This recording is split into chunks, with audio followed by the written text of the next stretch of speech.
Whether it's in Atlanta or in Miami, the Braves have had the Marlins number. Atlanta's won 8 in a row against the Marlins and 18 of the last 21 overall matchups. Tonight, Mike Minor seeks to keep that streak alive as he takes the mound in Game 2.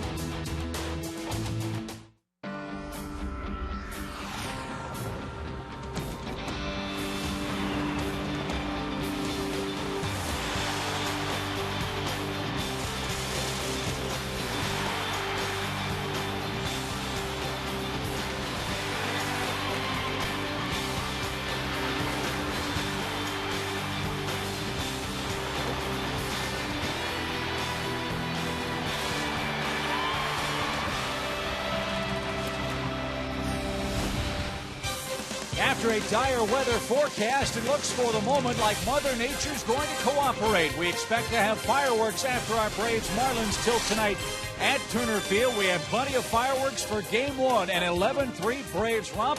They'll try to do it again to a Marlins club the Braves have dominated over the last couple of seasons. Hi again, friends. Chip and Joe, welcome to Turner Field. Big game for the Braves last night, partner. 8 hits with runners in scoring position, and no bigger hit than perhaps the one from the 8th place hitter in the lineup, third baseman Chris Johnson. Braves had loaded the bases with nobody out. A couple of guys struck out, and then Chris stepped in and sliced one down the line for a huge hit that really got things going offensively for Atlanta. But it's not the first time Chris Johnson has stepped up and done something good for the Braves. He's been swinging a hot bat since he came to Atlanta in spring training and put on a Braves uniform. He had a great spring, carried it right into the season. And what you're seeing here is the fact that Chris hits the ball to all fields. You saw a couple of balls pulled, one to center, and then that big double to right field last night, which leads us to our Home Depot's tools from the dugout. 330 average, leads the ball club, third in the National League if you've got at least 200 at-bats. He's hitting every spot in the batting order except for leadoff, and he's been real hot in the 8th spot. And we ask him if that's a place he minds hitting. For me, it's not about where I'm hitting in the lineup. I'm just going to have the same approach anywhere. So, I'm in agreement with him. If it's not broke, don't fix it. And we're playing good baseball. We're winning games. So as long as we're winning games, I would stick to the same recipe. Maybe the best 8-hole hitter in the National League. Chris Johnson certainly is making a case for that as the Braves look for more production from him in Game 2 tonight. Mike Minor gets the ball for Atlanta, looking for a turnaround in the month of July, and Tom Hart will talk about that as we get set for the Braves and the Marlins on this cloudy and rainy 3rd of July 2013 next.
in part by AT Uverse, by Delta Airlines, and by Ford.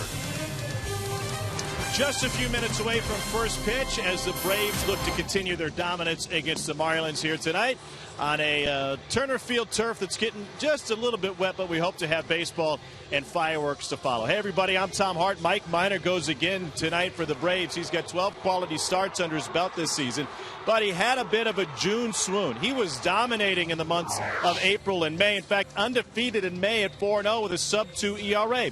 Look at the difference in the numbers, though, and why his raising numbers are so concerned. Well, 4 of his 5 starts in June were games that were decided by just 1 run. His ERA ballooned, opponents averaged it, and his home runs per 9 innings pitched doubled. So Mike Minor looks to turn that around tonight, turn in another quality start. He already has a win against the Marlins this season, and he kept them off the scoreboard for 5 2/3 innings. He could impress late and perhaps still find a spot in the All-Star game. And when we return, Elizabeth Moreau will take the temperature of the Braves clubhouse and tell you about a few other Braves ballers that should be playing at Citi Field in the All-Star game. Team has a 7-game lead in the East. It's scrapping for All-Stars. Elizabeth will break that down as we get closer to first pitch right after this.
Power Energy, by the Georgia Lottery, by the Home Depot, and by Toyota. Welcome back to Turner Field, Game 2 between the Braves and the Marlins. I'm Elizabeth Morrow. We'll have the first pitch in just a few minutes. Well, the 2013 All-Star Game is right around the corner in Citi Field, and it will be on Fox this year. Fans have a little bit over 24 hours from now to go online and vote for your favorite Braves. Let's take a look right now at where all of again, that will be on Fox July 16th. We need our Braves there. We need them to represent the All-Star Game. Let's take a look at where players rank right now in the National League. Justin Upton is currently sitting at 3rd, but Bryce Harper is quickly chasing him. Last week at this time, he was 100,000 votes ahead of him. Now he's just 15,000. There you see Yadier Molina with the most vote getters on the year. Well, you heard me say that Justin Upton is currently in 3rd place. We need you fans out there to get him there. Keep voting. But Chris Johnson tells us why Freddie Freeman also deserves to be at Citi Field. I love Freddie. I've voted for Freddie. So, Freddie's having a great year. He's crushing the ball for us. He's in the middle of our lineup. He's carrying our offense. So we all in here definitely think that Freddie deserves to be on the All-Star team.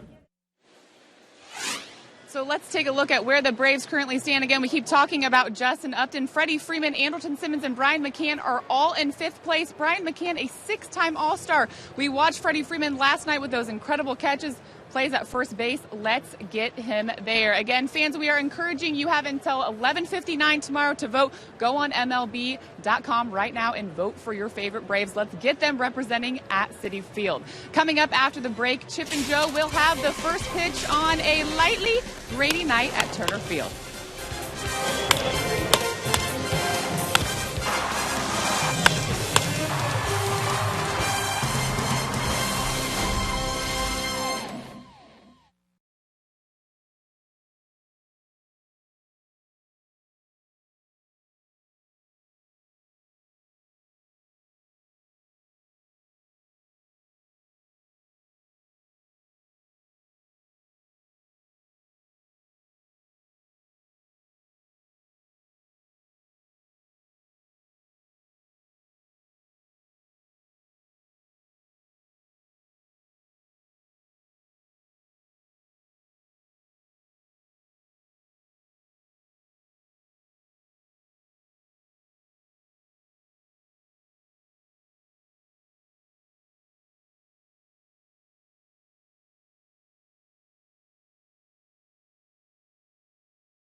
In Atlanta for Game 2 of our Braves and Marlins series. Weather is a big story here tonight. The rains began late last night, did not stop at the ballpark until about an hour ago. And as you see, 70 degrees at first pitch, humidity very high, scattered showers expected all night tonight. And the weather forecast tomorrow, Joe, is just as bad, if not worse, than it is for the Braves and Marlins tonight. I think that's the driving force behind trying to get this game squeezed in here, Chip, is because it's just not going to get any better. And if there is an opening, they're going to try to seize it and get as much of this game in as they can and hope it stays away long enough to at least get this one in and not knowing what's going to happen tomorrow. So Mike Minor beginning to make his walk from the Braves bullpen. Chris Medlin was last night's starter and pitched to beauty. He picked up his 6th win, and the Braves continue to roll merrily along, winners of 8 straight against the Marlins and 18 of 21 overall in this head-to-head Eastern Division Series. And Joe, for this Braves club, which leads the East, these are the kinds of games you not only hope they'll win, but want them desperately to win. Well, the way the club's playing right now, you want to play, you're right. And I know Mike Minor wants to get back out there. He's had a little bit of a rough go. As Tom Hart just showed you, June was not kind to him, so he'd like to right the ship. And he doesn't have that many starts before they start making selections for the All-Star team, and he's certainly got a shot. But he wants to leave a good impression on Bruce Bochy, who will be observing, and as will Major League Baseball, trying to keep tabs on all the pitchers that are hot. So with a 7-game lead in the East over the Nationals, a 9.5-game lead over the Phillies, the Braves have done a pretty good job against the New York Mets and the Miami Marlins. And Atlanta's work against the Fighting Fish is our cold hard fact, brought to you by Frost Brewed Coors Light. Well, and when they get a lead, you can see the bullpen's not giving them anything, and they've won all 8 of those last 8 meetings. And this year the Braves are 4-0 against Miami. The Braves beyond that are 21-3 against them over their last 24. So there's some ongoing dominance over the Miami Ball Club, and that includes last year when they had a pretty good team assembled. So a few minutes behind as Mike Minor was late getting out of the bullpen, but he's got glove in hand. Last cool drink of water from Braves assistant athletic trainer Jim Lovell. Had a bug in it. Oh, perfect. And here's a look at the Marlins starting lineup presented by Toyota. It's a different look. Justin Ruggiano leads off. They loaded up with right-handers to try to gain advantage against Mike Minor. Ed Lucas is at first base for Logan Morrison. Giancarlo Stanton's in right. Marcell Ozuna's the center fielder with Placido Polanco at third base. Donovan Solano's at second. Adeiny Echeverria's the shortstop. Jeff Mathis riding a hot streak behind the plate. And yes, he's still here. Believe it or not, Ricky Nolasco, the oft-discussed trade chip for the Florida Ball Club, or the Miami Ball Club, is the pitcher and will bat ninth. On the mound for Atlanta, Mike Minor, 25 years old, 6'4", 205, out of Chapel Hill, Tennessee, makes his 17th start of the year. But as you can see, his last 20 starts against National League teams, outstanding. 2.34 ERA to go the 12-2 record, an 8-to-1 strikeout to walk ratio. Doesn't give up hardly anything to National League clubs, as you see over the last 20. So let's hope that continues tonight against the Marlins. He is 2-2 lifetime against Florida, but 2-1 with a 127 against them over his last 4 meetings with them. His 4 keys to pitching success tonight: locate better. He said after his start in Kansas City, which he got a no decision but gave up 9 hits in 6 innings, he said, I thought I made some good pitches, but when I got hurt, it was on just pitches I didn't put where I wanted to put them. So his control has been a little bit off. That would also lead to 4 homers over his last 12 innings pitched, where he hadn't given up any homers at all over the 2 starts prior to that. So that has become an issue again. That was something that bothered him early in his career, but hopefully tonight he can keep it in the ballpark and locate better. Here's the Braves defense behind Mike Minor tonight. Good to see B.J. Upton back in the lineup after 1 at bat. He had to come out last night with a forearm cramp, but he says he's good to go. Standard infield alignment with Johnson and Freeman at the corners, Ugla and Simmons up the middle, and Brian McCann, swinging a hot bat, is in harness behind the plate. Speaking of behind the plate, that's where Scott Berry will umpire tonight. Mike DeMuro's at first, Ted Barrett's at second, and Alfonso Marquez will be at third.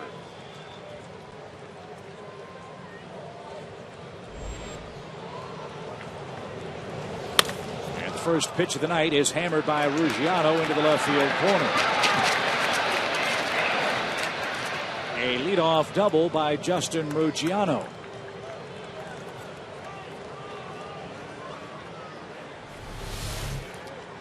He's been one of the hot hitters for this ball club, as that was not located well, like a high fastball or a high cutter. During this stretch of games where the Marlins have played better, so has Ruggiano, hitting right at 300 over the last 17 games. So Mike Redmond loading up with right-handed hitters to try to give him some advantage against the Braves' left-handed starter Mike Minor, who's chewed up lefty hitters this year. That move pays immediate dividends with Ruggiano in scoring position for Ed Lucas.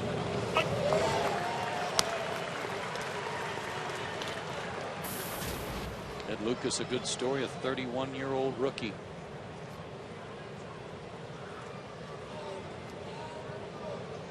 Made his big league debut on May 30th.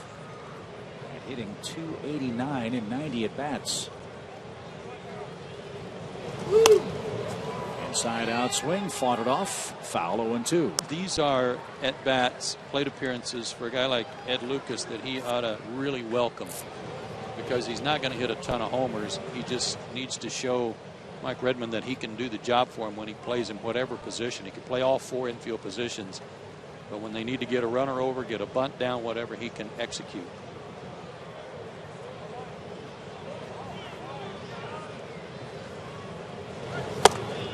He couldn't. Minor strikes him out on 3 pitches. Runner at second, 1 out.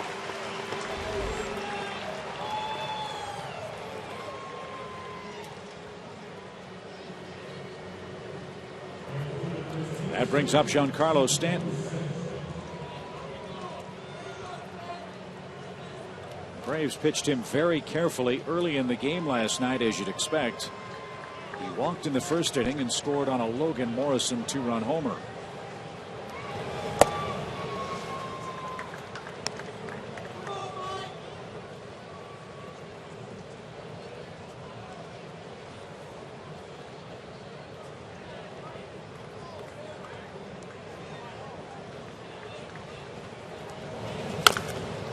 That's chopped foul at third. 1 ball, 1 strike.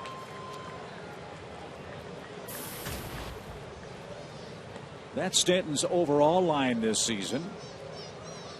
Against left-handed pitchers, he's batting .257 with 2 homers.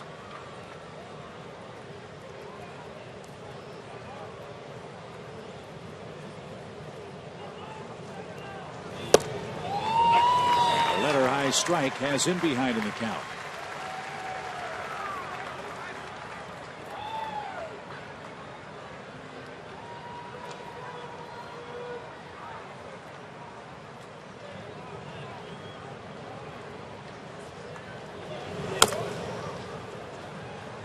Couple of good change-ups, one to Lucas, one just a pitch ago to Stanton, and then a good breaking ball there.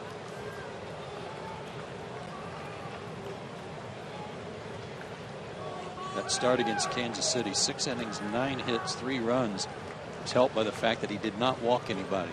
Struck out 4, but did give up a homer.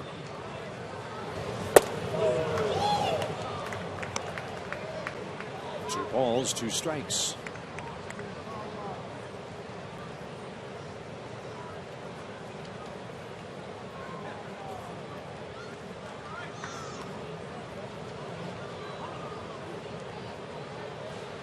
Ruggiano's going to try to steal third. The throw is going to be late. 9th steal for Ruggiano. He's 90 feet away now with 1 out.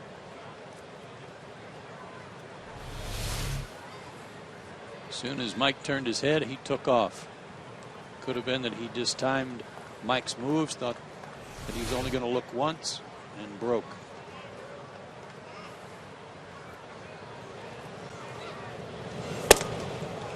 Stanton takes a walk there at the corners with 1 out. That's a tough job for Brian McCann with Mike Stanton, a right-hand hitter, trying to make the peg to third base. It's like throwing the ball around Stone Mountain, for crying out loud. It is indeed. Can't go over the top of him, that's for sure. So first and third for Marcell Ozuna. This young man's made quite an impression. A .293 average, 27 RBIs, and hitting nearly .400 with runners in scoring position. Strike 1.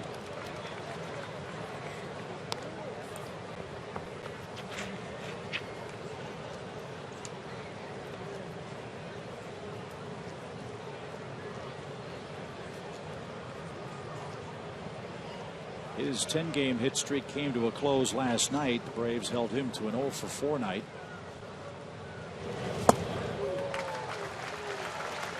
And he's quickly in an 0-2 hole. I was talking to our old pal Tom Paciorek today. He was saying he watched the broadcast last night, and this guy, Ozuna, reminded him a little bit of Vladimir Guerrero in the way Guerrero used to waggle that bat and almost point it back at the pitcher in a way before he got it in a position to hit. Very similar.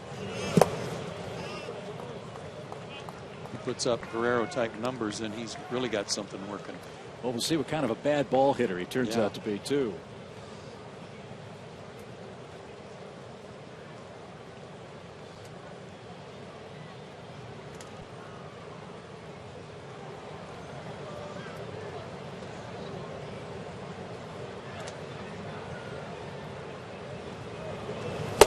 Swing and a miss at a high fastball. Lucas strikes out. Ozuna strikes out. First and third, 2 down in the Marlins first. And to chase a bad ball, too.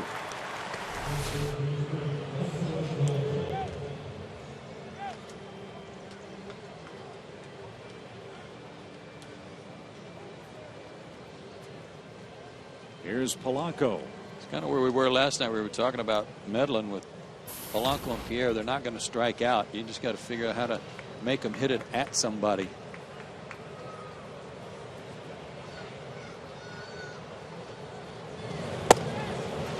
I really like watching this guy play. I know he's playing for the Marlins.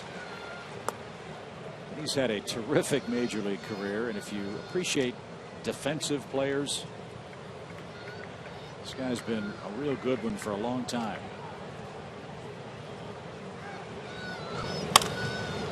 Fly ball foul, strike 2.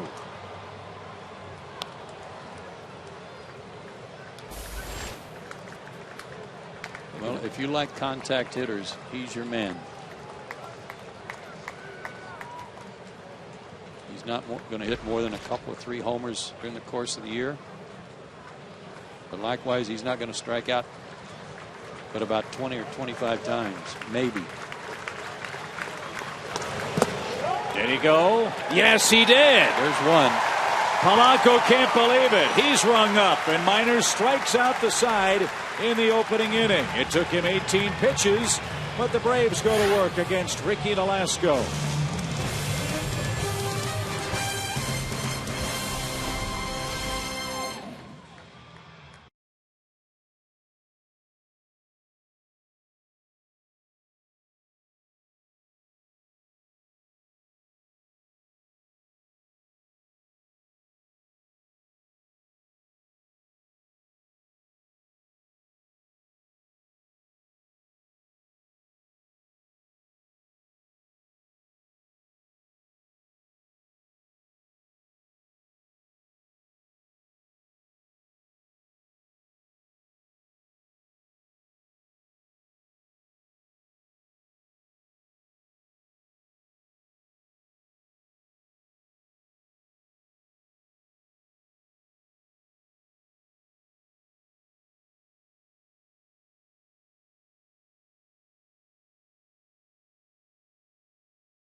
A pair of Marlins base runners, and now he hopes his Braves batsman saved some runs from last night. Atlanta scored 11 runs and a season-high 16 hits in an 11-3 win over Miami last night. As you'd expect, it's the same starting 8.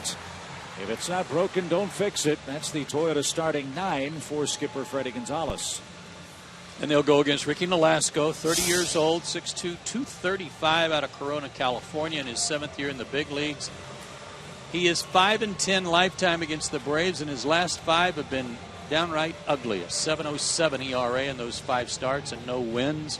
7 homers allowed in those 5 starts.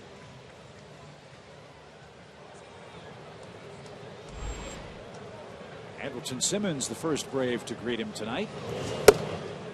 Strike 1. His 4 keys to pitching success. He's got a lot of eyes on him tonight. A lot of teams interested in him as he apparently is being shopped around, and he's pitching against an old nemesis. We just showed you some of the numbers. His career record is 80-72. 80-72, but if he didn't have to pitch against the Braves, he'd be 13 games over 500. 5-10 lifetime against the Braves.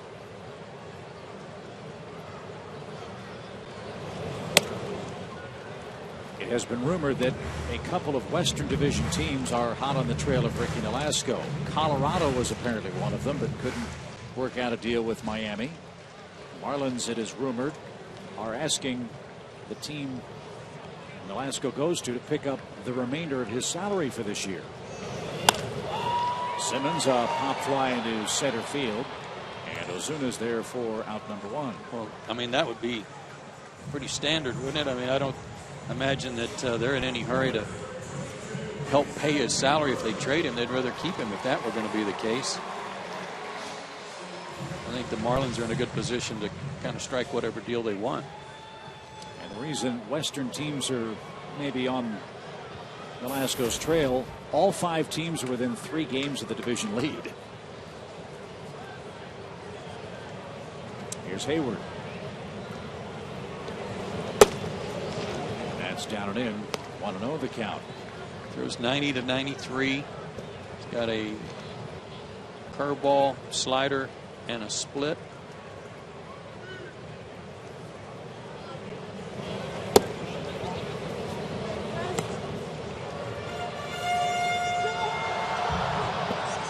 I'll be interested tonight to see. I mean, he's 4-8 with an ERA under 4, but I wonder if his fastball velocity is still what you expect it to be. Popped up behind first. Donovan Solano in foul ground is under it, and he's got it. And that's out number 2. Well, that was my next question for you. You look at his last 4 starts, he's had 3 not so good ones. That certainly isn't going to help his trade value from Miami's perspective. I wouldn't think so, but some of the teams out west are so desperate right now for solid starting pitching, and this guy has made every start for the last 4 years. He had a hard time back in 2007, had some elbow issues, but that's all come and gone, and he's been a real workhorse for the Marlins ever since then. Well, he's gotten 2 flyouts to start his night, and Justin Upton greets him next.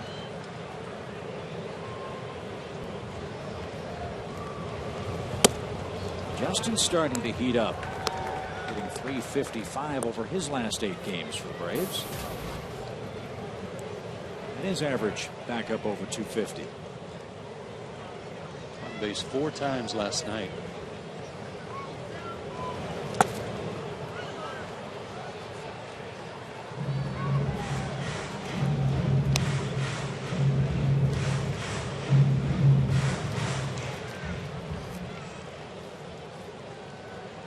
I saw scouts here from the Giants and the Padres for sure.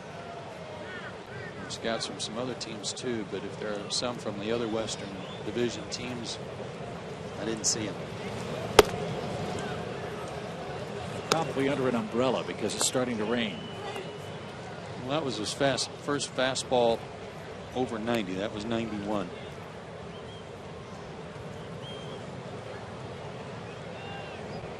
It's not going to rain hard. Plate, 3 balls and a strike. His last start, you're talking about 3 that weren't very good back to back against the Padres. He got beat 9-2 and only went 5 innings, gave up 11 hits. He did not walk anybody himself that start. Struck out 6.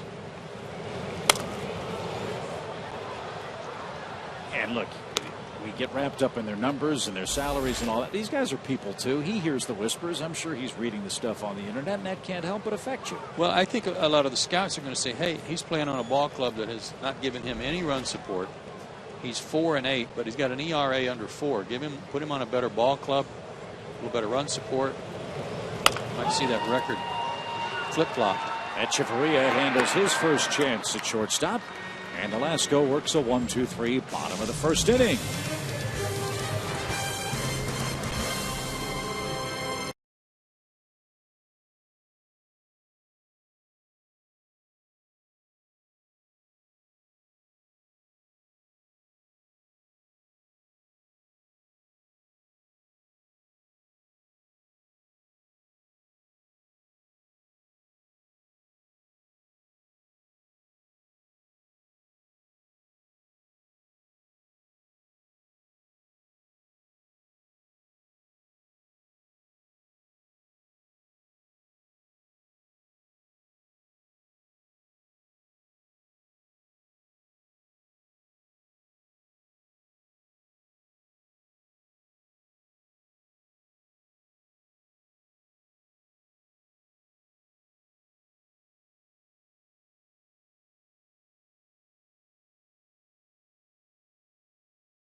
relive an emotional night for Atlanta Braves hero Chipper Jones. On Tuesday, Sports South brings you an exclusive look at the ceremony honoring Chipper's historic career as the number 10 is officially retired.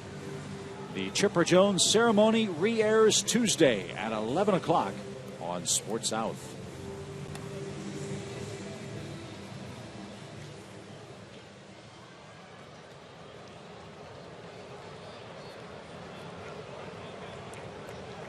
See if Mike Minor has an easier time in the second. 18 pitches in the first with 3 strikeouts. Donovan Solano leads off.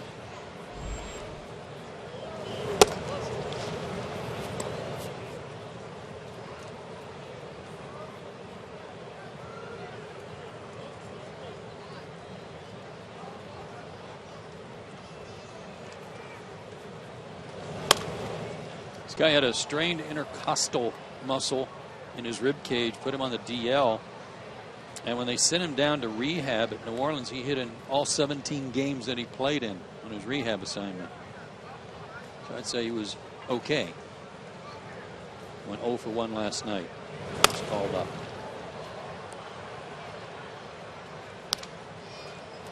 That's bounced into the seats foul. 1 ball and 2 strikes.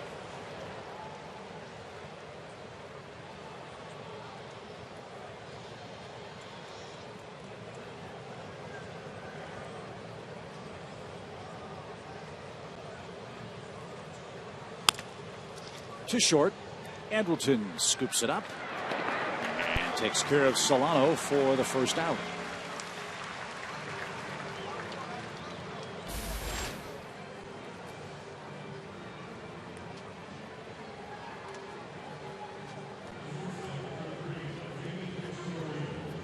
Here's Echeverria.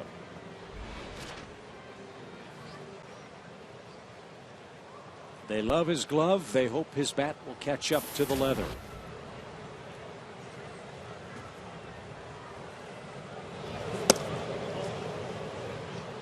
In fact, talking to some of the Marlins people, the player to whom they like to compare Echeverria is Andrelton Simmons defensively.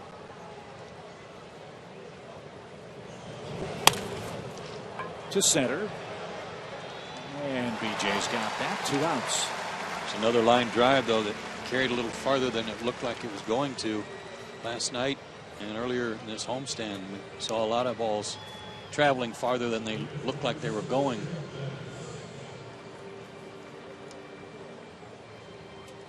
It's our first look at Jeff Mathis. Jeff's played with the Angels and the Blue Jays. He was part of that big blockbuster last November with Toronto and Miami.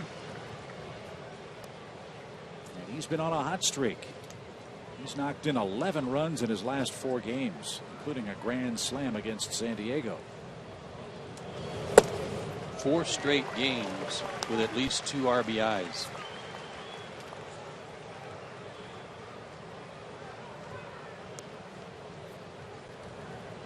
One more game like that, I believe he ties their club record. He'll have to wait for his first opportunity as Minor picks up his 4th strikeout and turns in a 1-2-3 second inning. First baseman Freddie Freeman ready to go for the Braves. We look for our first run tonight.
All season long, Braves baseball on Sports South is being presented by Academy Sports and Outdoors. The right stuff, the low price every day. Boy, big tip of the cap to fans here at Turner Field tonight. It was not easy getting to the ballpark. It's not going to be easy sitting through tonight's game. A steady, light drizzle falling on July the 3rd in Atlanta.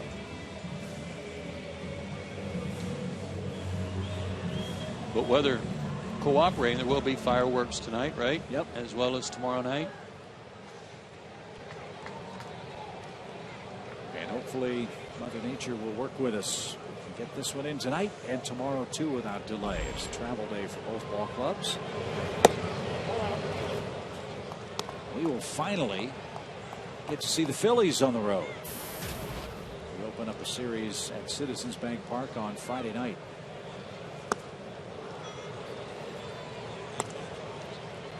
Good pitch there. I think that was his split axis, his changeup. That was a good one.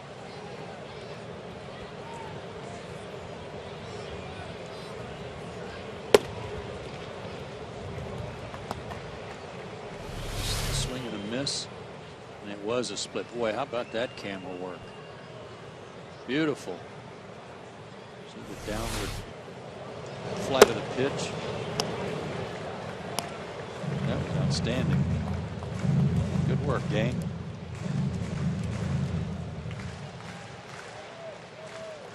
3 balls and a strike for Freeman.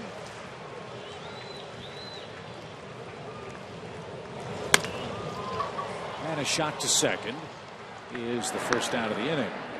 4 up, 4 down for Nolasco tonight.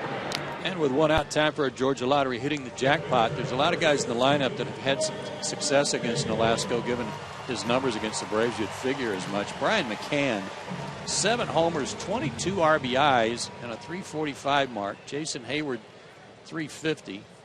Dan Ugla over 300 with a couple of homers.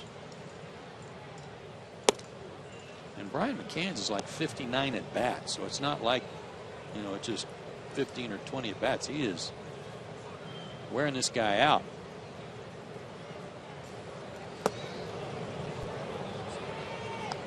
A ball and a strike. Brian has 7 hits in his last 3 games. His average above 260 again.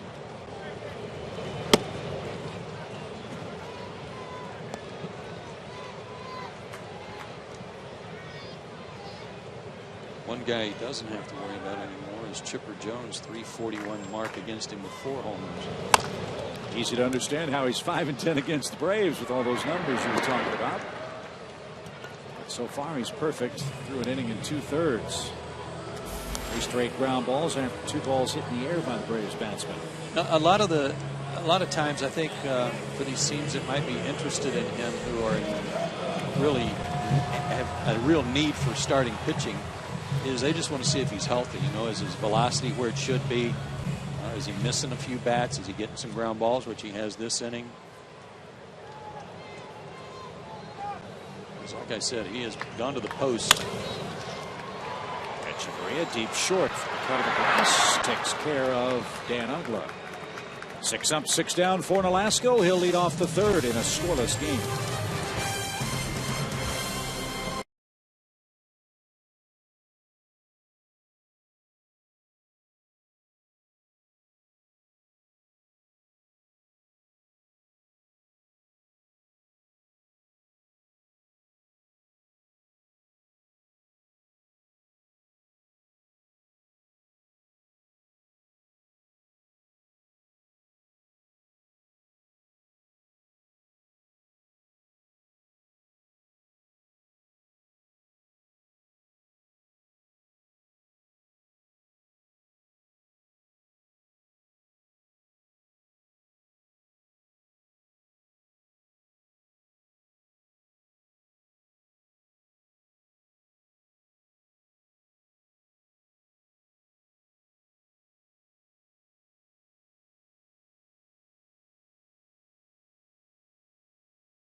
invite you to save up to 45% off an outfield pavilion ticket and concert field pass to the Braves' next 2 concerts with tonight's Steal of the Week. This deal is for $39 for the Steve Miller Band show Saturday, July 13th, and only $29 for the Big and Rich show Sunday, September 1st. Visit Braves.com/steal right now. So does that mean that you get that percentage off on those tickets for that day and the field pass for the concert? Yeah, I think it's $39 for Steve Miller. That's a cool. ticket and the field pass. $29 for the Big and Rich show. Be down there in the mosh pit. There you go.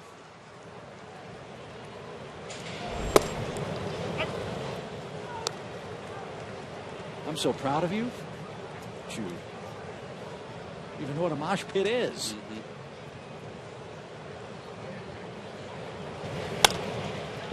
Might see Steve Miller just dive off the stage right in the middle of it. And if you've got a ticket for the field pass, then you're going to be in a good position to catch it. That's right. Save the show. Fly like. There you go.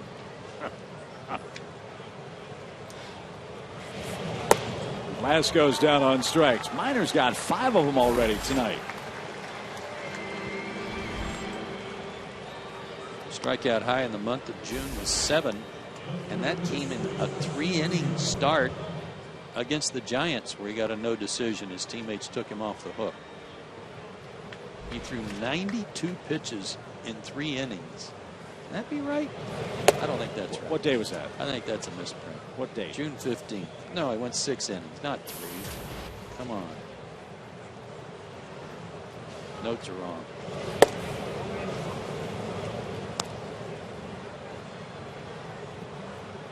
Yeah, he had a couple of long innings in that game, the 3rd and the 5th against the Giants that day. Braves, you're right, won it in the bottom of the 9th inning. Upton walked against Romo with the bases loaded, and Freeman had the base hit that won it.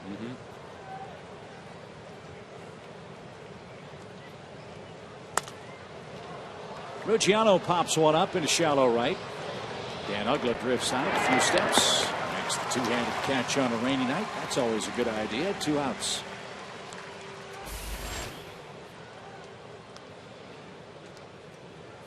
Here's Lucas. Team's playing really well right now, and not just last night when they had 11 runs on 16 hits, but they're just doing all the little things.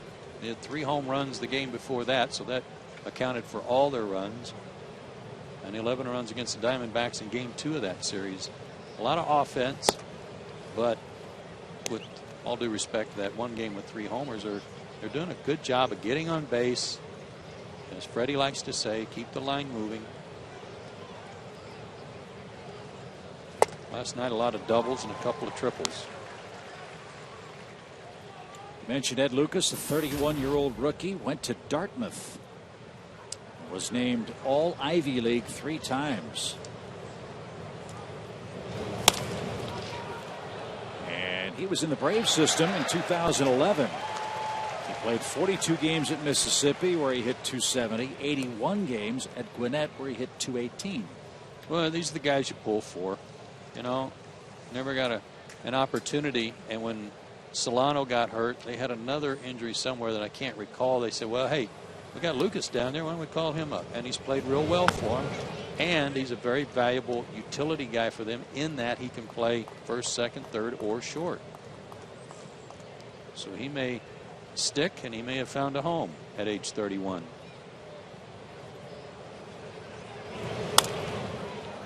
But 90 at bats in the big leagues.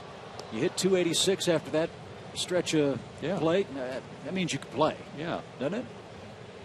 Well, I think the Marlins and Mike Redmond say, hey, he's doing just fine. We'll just hang on to him.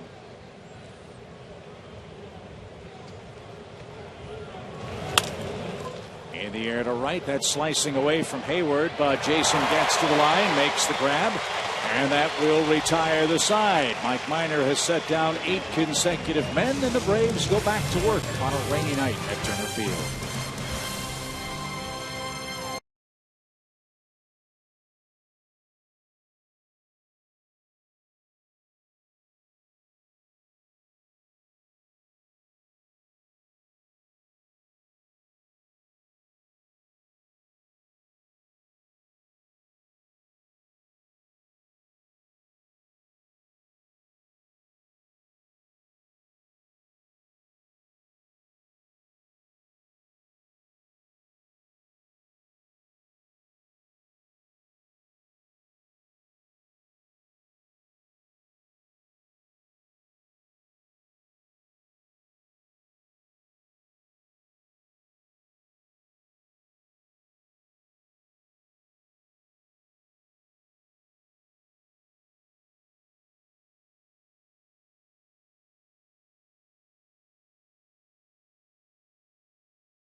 Upton's first at bat of the game. Yeah, he said his little and ring finger on his left hand, he couldn't straighten it out. They just kept curling up on him like a cramp. And this was his only at bat of the night, and he couldn't shake it loose.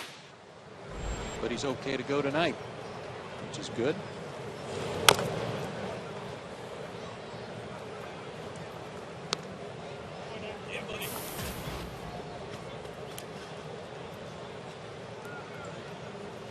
He's 2 for 13 head-to-head with Nolasco. Braves looking for their first base runner of the game. He set down the first 6 in order. Tough play. Mathis pounces, fires late. Infield hit. That was a heck of a play. Was it ever?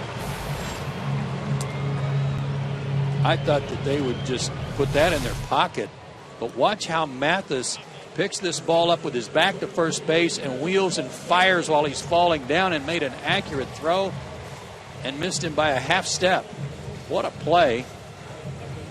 And a good thing that BJ's got good wheels.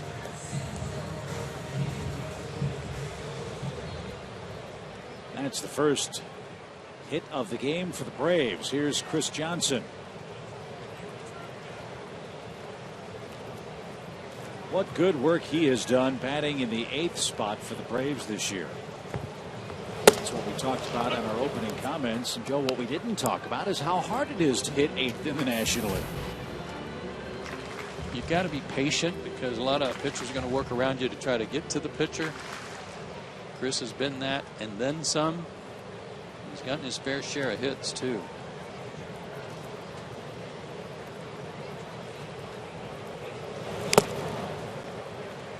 One run would be really big right now, not knowing what the weather's going to do. So that first run's going to be big tonight. Mathis, by the way, 68%, almost 69% in throwing at base stealers, 11 out of 16.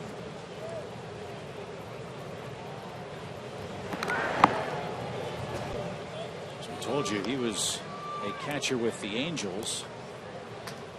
And Mike Scioscia, the LA manager, is as demanding of his catchers as anybody in the game of baseball.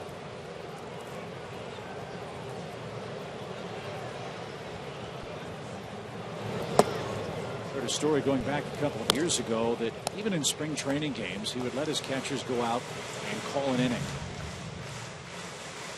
He would then ask the catcher after the inning was over to come back and sit down and tell him every single pitch in order and what his thought process was for that pitch. Wow. And he did that inning after inning after inning with all of his catchers with the Angels. I'd have to go out there with a hidden pen Right. and write it on my uni somewhere.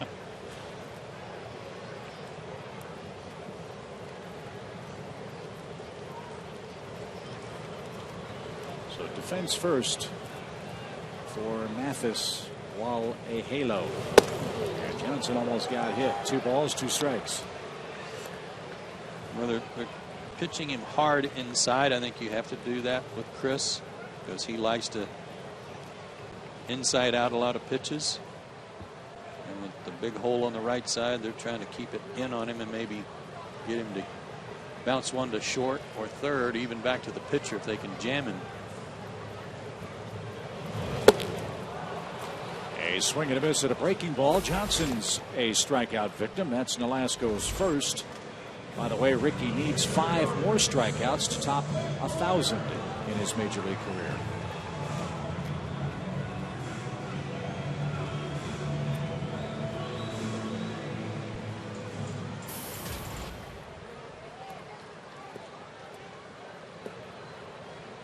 Let's see if Mike can help himself.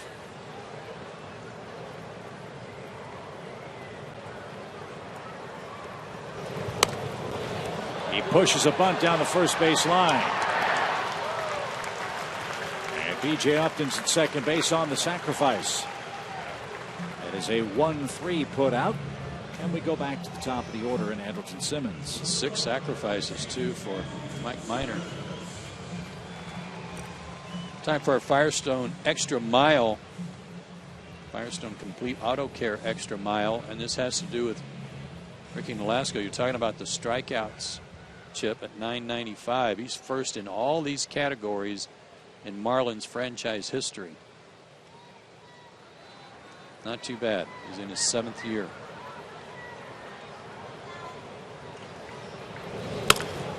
Toward third and just foul. That would have scored a run had it stayed fair. And Simmons back to the plate. Just missed the bag. But with respect to the Marlins and their history of pitching, that's pretty good. Pretty good for Nolasco, given that he's been there 7 years, but that he's got better numbers and he's at the top of the list. That might include Josh Beckett, might include Kevin Brown, Josh Johnson. Yeah, on and on. I mean, they have done an amazing job of developing major league talent. Lined over first. That's in for a hit. Stanton to his left, plays it between his legs, and a run is in. It's 1-0 Atlanta on an Andrelton Simmons opposite field hit.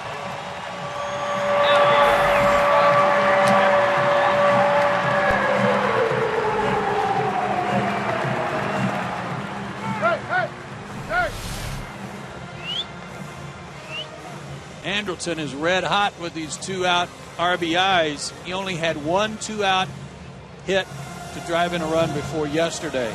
Now he's got 2 in as many days. He's 3 for 36. So there's that first run you were calling for.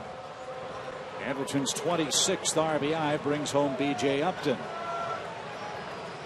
And Al Hayward, the hitter.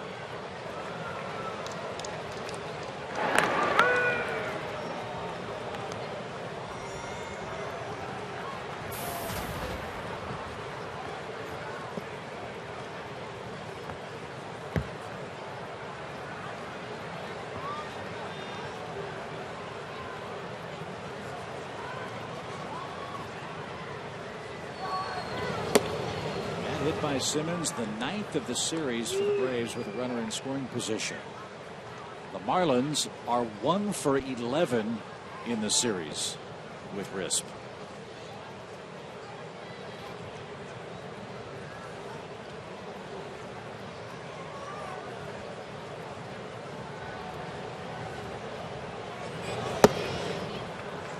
More runs are welcome, of course. But on a night like tonight, that first one is mighty big.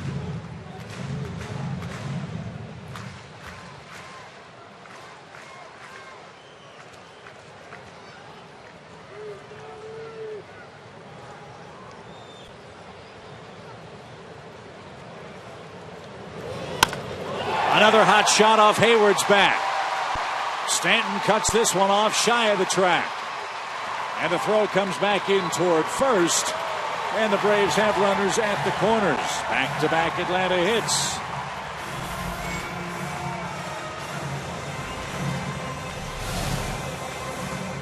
Good recognition here on the way this ball was hooking toward the corner. Jason all over it. He's one of the few guys last night that didn't get to participate. 0 for 4 in the game last night. So he gets his first hit of the series with good recognition by Andrelton. He took a little quick peek over his shoulder. He knows Stanton has a great arm, but having to go toward the line, he's not going to be able to get off much of a throw. And Andrelton didn't hesitate to go to third. Justin Upton with 2 outs.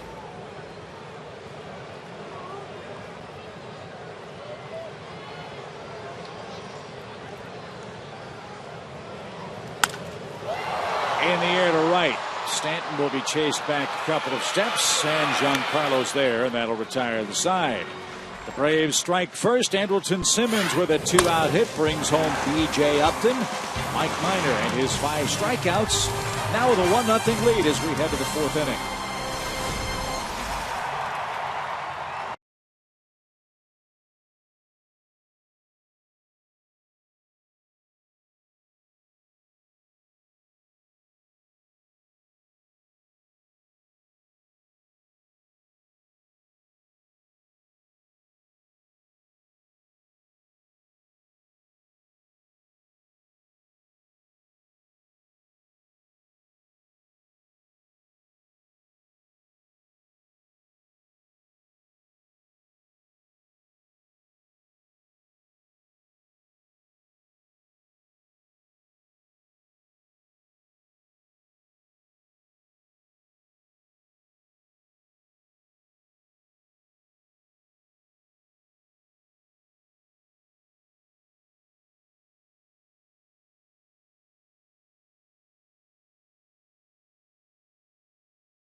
A single brought home B.J. Upton a moment ago, and after 3, it's a 1-0 Braves advantage. The Carolinas are a big part of Braves country, and the Braves are proud to host Carolina Day Saturday, July 13th. Residents of both North and South Carolina can visit Braves.com/Carolina and take advantage of ticket discounts of up to 50% off. Log on to Braves.com/Carolinas for details.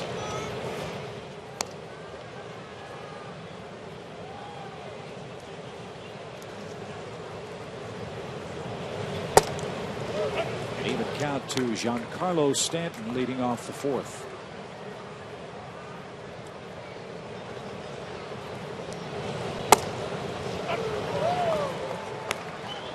This is his 41st game, so he's played about half their schedule because of he was on the disabled list.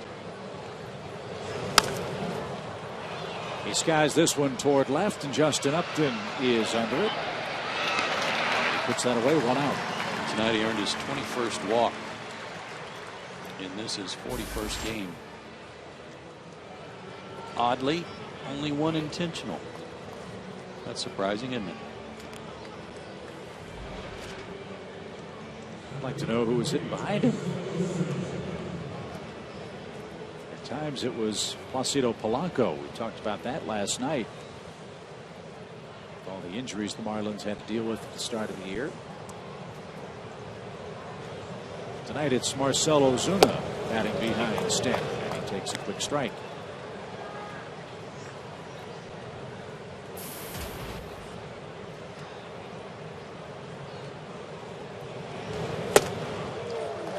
Good target, good idea by Brian McCann. Got him to chase a bad ball to strike out in the first inning. Went right back upstairs, swung at another one. It's in the dirt. Broken bat. Johnson to his left. Handles the wet ball and throws out Ozuna.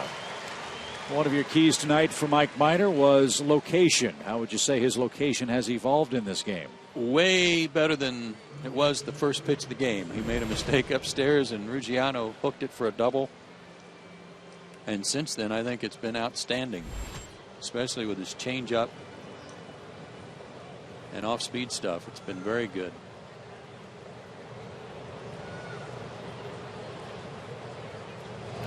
Here's Polanco, a rare strikeout for the Miami third baseman. His 21st.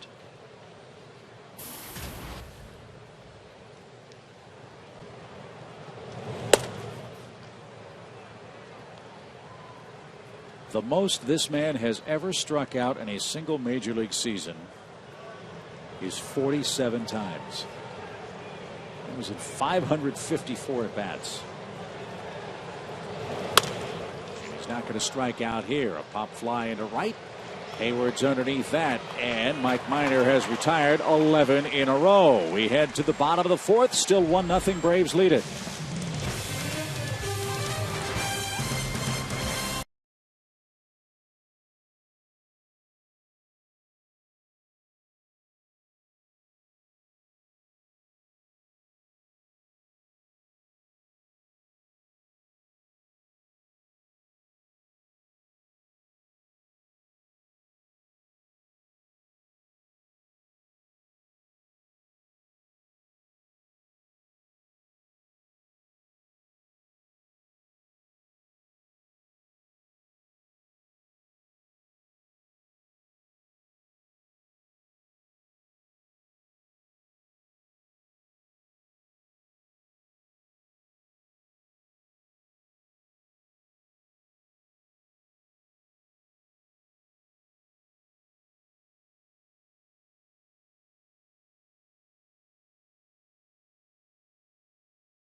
The home half of the fourth inning. As you know, the All-Star game is headed to Citi Field in New York. That's the home of the New York Mets. The 2013 MLB All-Star game will air live from New York July 16th only on Big Fox. Here are where Upton, Freeman, and McCann rank among National League candidates. And understand that if you really go to the voting tablet for your people here at the ballpark punching out the cards, if you go online, even if Brian and Freddie don't overtake the leaders, if they move up real high on the list, it makes a difference in how they select the backups. And when they start coming down to, okay, well, this guy's having a good year, so is this guy. It's kind of hard to differentiate. Well, this guy was second in the voting. This guy was third in the voting. That makes a huge difference. The hard part is because every team has to have a representative. Sometimes really not sometimes. Every year it seems there's one or two deserving players who are aced out of an all-star spot because the only viable candidate is from a team with only one logical choice to represent either league. There's only one guy on this Marlins team that stands out that you say, yeah, it'd have to be Fernandez. Young starting pitcher as Freeman's down on strikes. That's one away. And for me, bothers me about the All-Star game. The winner of the All-Star game representing home field advantage for either league is you're not always picking the 25 or 30 best players. You're picking, as I said, a representative from each ball club. I heard Don Mattingly talking a lot about that today, Chip, with respect to Yasiel Puig and whether or not he felt like his own player should be named. There's a lot of talk about the great things he's doing over a short period of time. Should be on the All-Star team. And he said, I'm not ready to say he should be, because there are a lot of people who've been here playing hard for 3 months. Fly ball well hit by McCann toward right. That ball is going to be out of here. A home run. Another home run off Nolasco. That's unbelievable.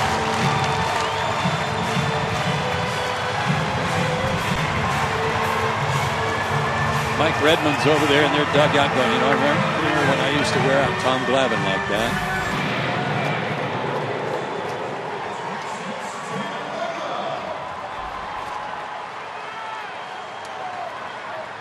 His 10th of the year. McCann has 20 hits against Nolasco. 8 of them are homers. It's just ridiculous, isn't it?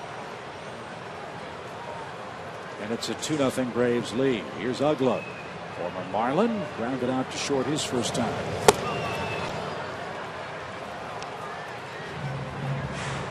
So I understand the All-Star, every team and every fan of their team wants to see someone representing their ball club at the All-Star game.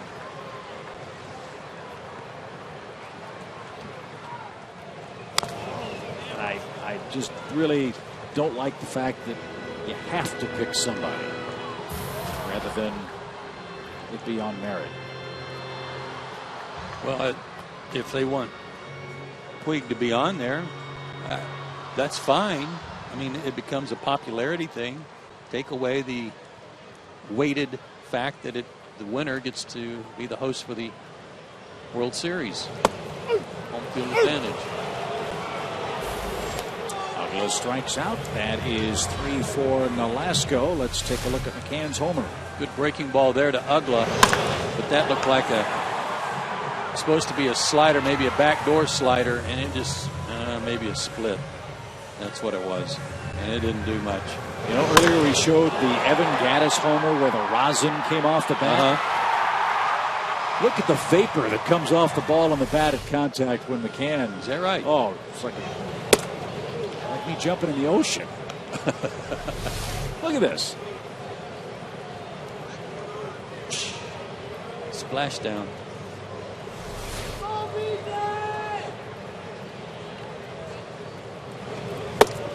One ball, one strike. So balloting for the All-Star game ends at 11:59 and 59 seconds tomorrow night. Log on to MLB.com, Braves.com. If you're coming to the ballpark tomorrow, punch out the ballots.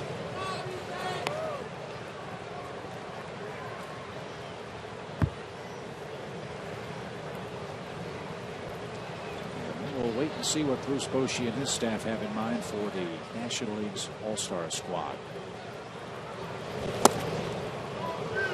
2-2.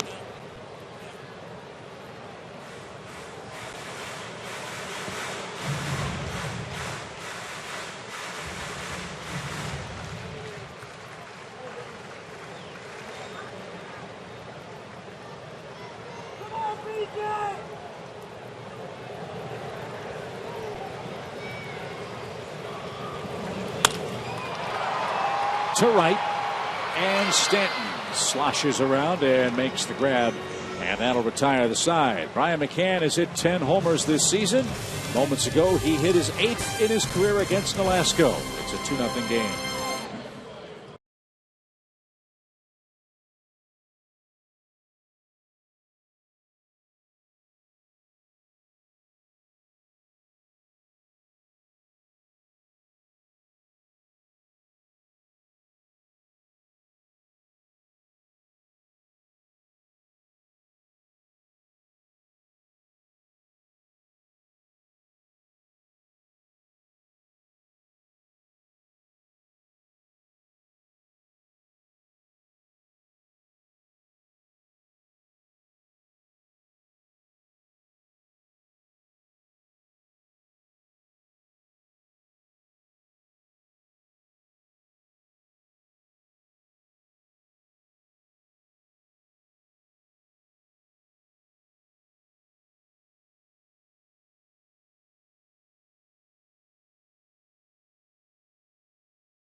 He's given up just one hit. That was on the first pitch of the night. Since that opening frame, he's retired 11 straight. And he goes to the 5th inning against Donovan Solano, the 6th place Miami hitter.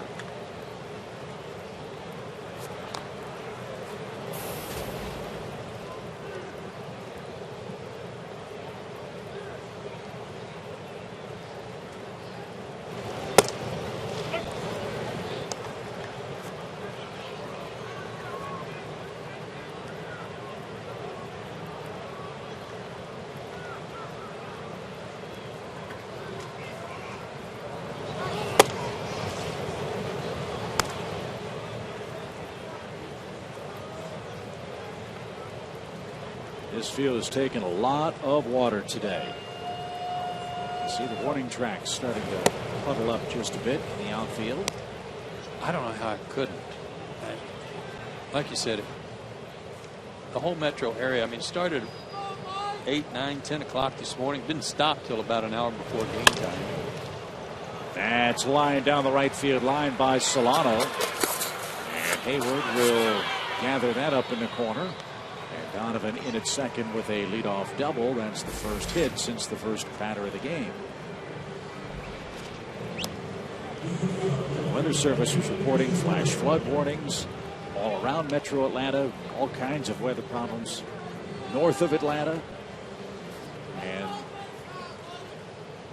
I'm really surprised we were able to get this game started, much less get through 4 innings without any kind of interruption tonight. Could have gone whitewater rafting down the creek behind my house. Really? Yeah.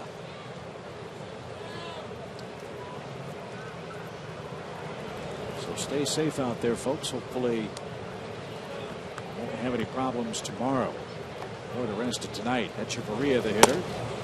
Minor has to get through this top of the 5th with the lead for it to be an official game.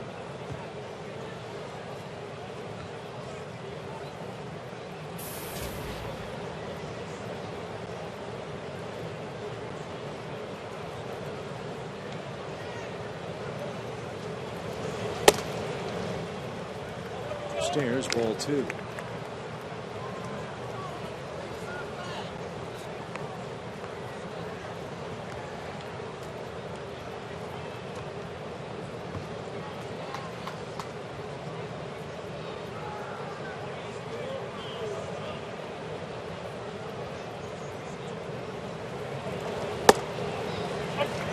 That one found the mark.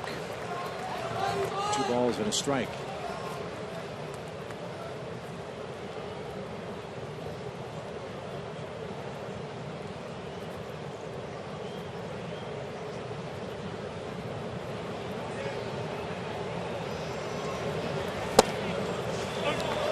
A lot of players who come from Cuba find it hard to understand why their quote unquote flair for the game isn't accepted as actually here in the U.S. That, you know, people look upon it as hot dogging and showing off and all that kind of stuff, and winds up getting them in some hot water with opposing teams. That one bounces up there. McCann couldn't save it. And a runner to third now for Echeverria on a wild pitch. But we're told that about Echeverria that is not the case, that there is nothing about him that he wants to draw attention to himself other than the way he plays and how he goes about his business. Works hard and is making himself into a really fine major league player without all the histrionics. He just struck out, though, with a runner at third. 6 strikeouts for Minor. And now Mathis hits.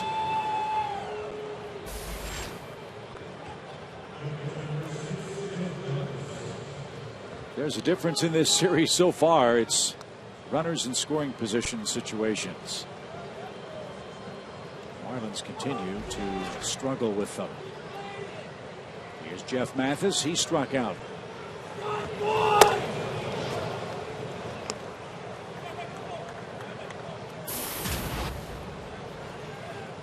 All 4 of their opportunities so far tonight with runner in scoring position have resulted in strikeouts.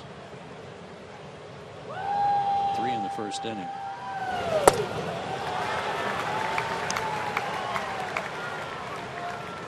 Good off-speed pitches tonight. That was a good breaking ball.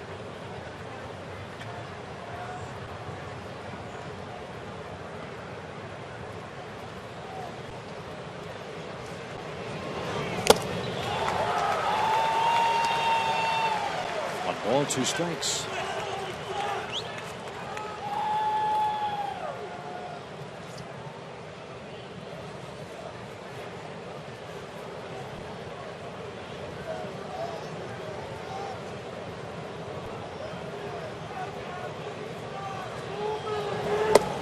Strike 3 over the outside corner. That was like a 2-seamer that he just kind of cut away from him. Wasn't his changeup? Yes, it was. Beg your pardon. That was an 86-mile-an-hour changeup. It's a little harder than normal, but well located. So the Marlins 0 for 5 tonight with runners at second base or third, and all of them have been strikeouts. And now Nolasco digs in and is down a strike.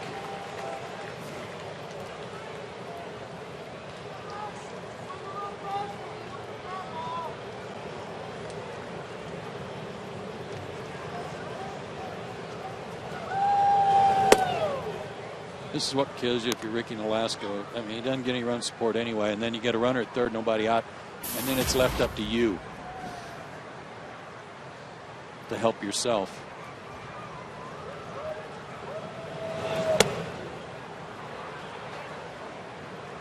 Mike wants a new baseball. Don't want Nolasco to reach. For Ruggiano waits next.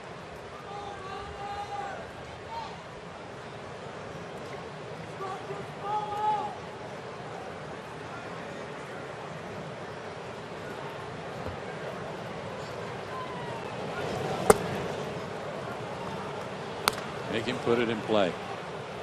The worst he can do would make it 2-1 if he finds a hole somewhere. Chances are very slim he's going to hit a ball out of the ballpark and tie it. Make him put it in play. Have Ruggiano lead off the next inning.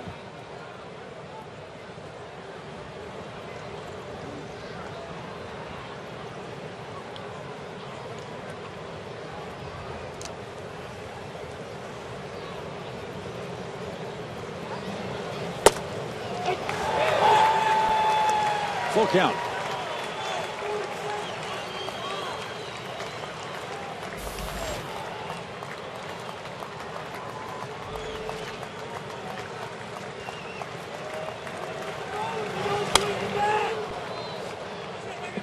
Ricky had a good cut. Delta Airlines is a proud sponsor of the Atlanta Braves. We'll hit the Delta charter tomorrow night after we wrap things up with Miami.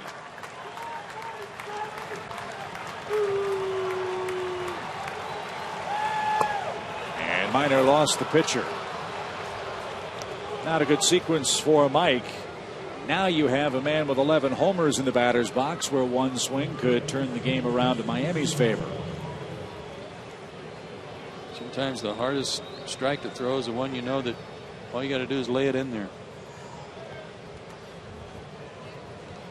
And remember, Ruggiano jumped on the first pitch of the ball game for the double.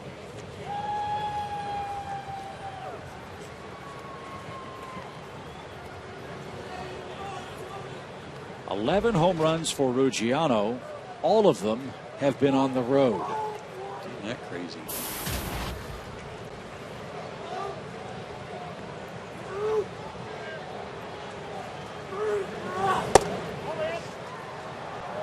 One ball, no strikes.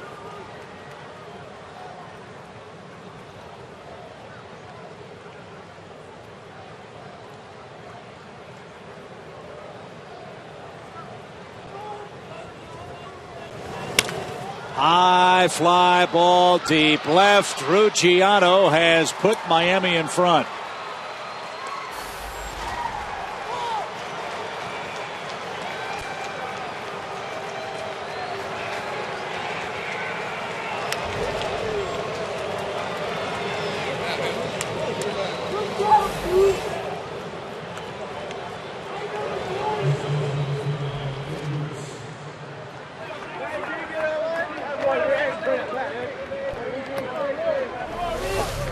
Well, that was crummy. Up, belt high, out over the plate. Shouldn't have been up there that inning, this inning. Walked the pitcher. Not going to say Mike deserved that because he didn't, but you're asking for it when you walk the pitcher with 2 out. So a mess of Mike's making has him down in the game now. 3-2 for Ed Lucas. And he shoots one into right. Hayward will play it on a hop. And Lucas is 1 for 3. 12 homers now on the road for Ruggiano. Most consecutive homers coming on the road to begin a season all time. He ties James Loney and Derek Lee and Jose Cruz. And there's our pal Wimpy. Papa Shork with 11 for the White Sox in '82.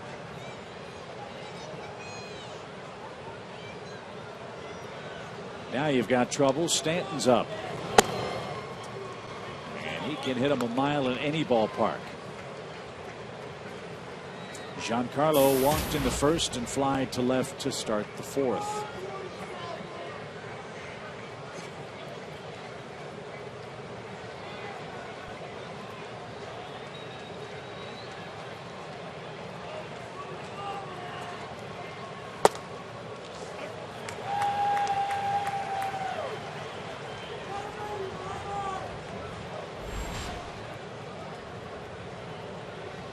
Had retired 11 straight coming into this inning.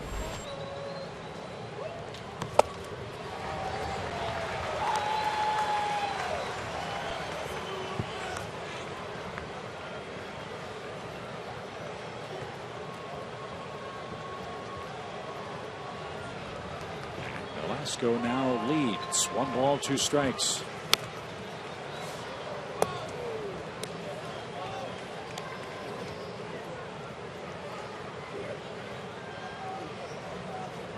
One of the strides Mike has made is not letting a home run ball affect the way he pitches from that point forward. Well, that one's going to be hard to get over.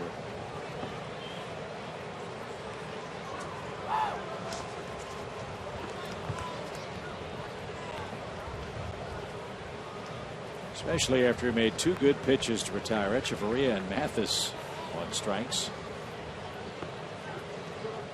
3-1 to the pitcher, then 3-2, then a walk, and then Ruggiano a 3-run homer.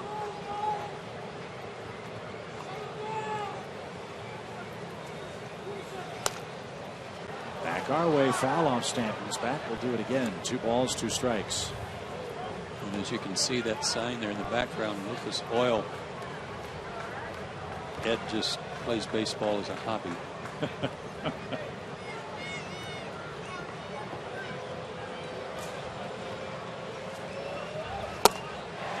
Stanton is retired on strikes. Minor strikes out the side again. But Ruggiano struck with a big blow. A 3-run homer turns the game into Miami's favor.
Rain-soaked Turner Field. Time now for our Coors Light Freeze Cam, brought to you by Frost Brewed Coors Light. Let's go back to Brian McCann's home run in the 4th inning. It skips over the wall, and you would think this fan has a perfect play on the ball, but he botched it. Luckily, he got his second chance, and we're getting him a second chance to prove himself right now. Tom Hart at the ballpark, joined by Devin Corona. Devin, what are you thinking when that ball's coming right at you? At first, I thought it was going to be short, and it was coming. I realized it was going to make it over the fence, and I said, "There's no way I'm dropping it." But, what's your playing history, amateur-wise? I played up until about 9th grade, travel ball. But I guess I wasn't prepared enough. It's a shocker you couldn't play any longer. It really is. What did Giancarlo Stanton say to you when he threw the ball back the second time? He kind of looked me in the eyes and asked me if I was going to catch it this time. So I figured I had it coming.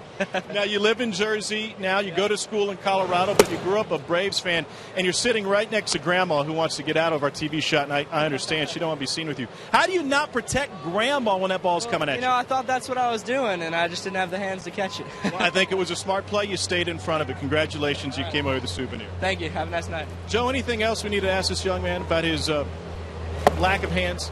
No, you know what? His personality covers all of that, Tom. Good for him. Well, and you won't believe this. His family lives in Jersey. He goes to school at Colorado. For a brief time, he did indeed live in Oklahoma. Well, he looks like a good kid. Personality. Nobody said good hands always came out of Oklahoma. What a personable kid, though. And a cool memory as well tonight.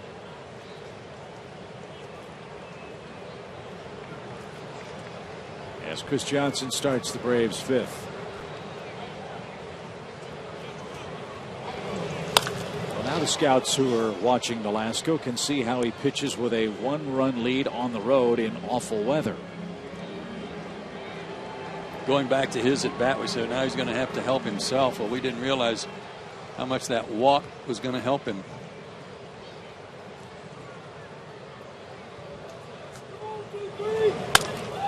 Inside out swing and just fouled by Johnson down the right field line. Boy, he hooked that one hard down the third base line, goes the other way and just missed. It's part of what makes him such a tough out.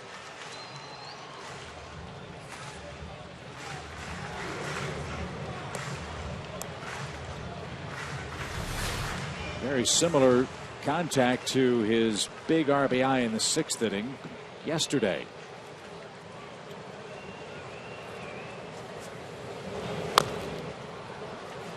These two guys, these two pitchers tonight on opposite ends of the spectrum when it comes to run support. Ricky Nolasco, the second fewest runs per start at 2.8. Mike Minor, the second most at 6.5. One guy has 8 wins, one guy has 8 losses. Johnson strikes out. That's the 4th of the game for Nolasco, and he'll face Minor with 1 out.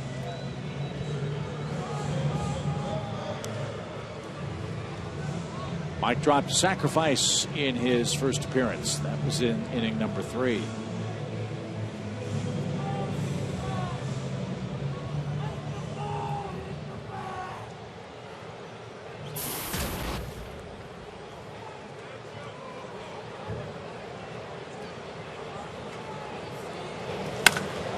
Minor touches one off down the left field line. Into the back of the bullpen. That would have been his second. I think this was struck with a little anger.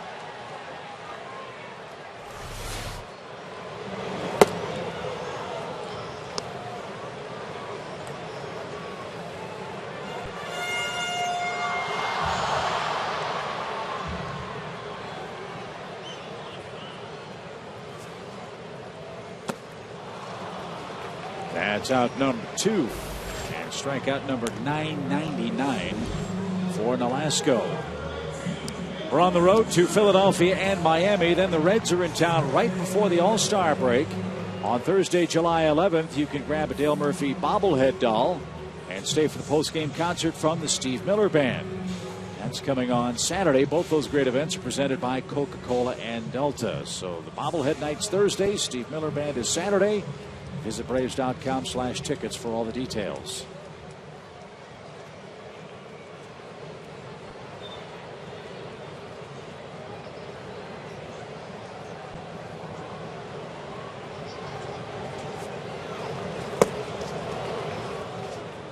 Strike 1 for Simmons.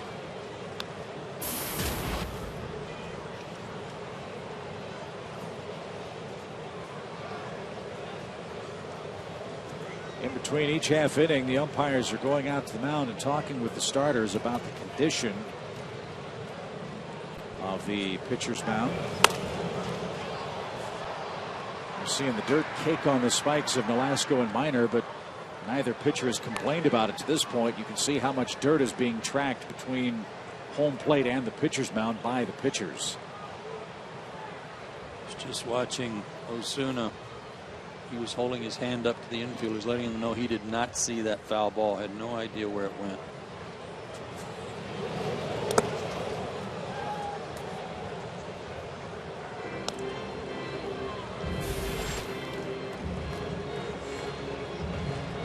Efficient work for Nolasco, 66 pitches. He's ahead of Simmons, 1 ball, 2 strikes.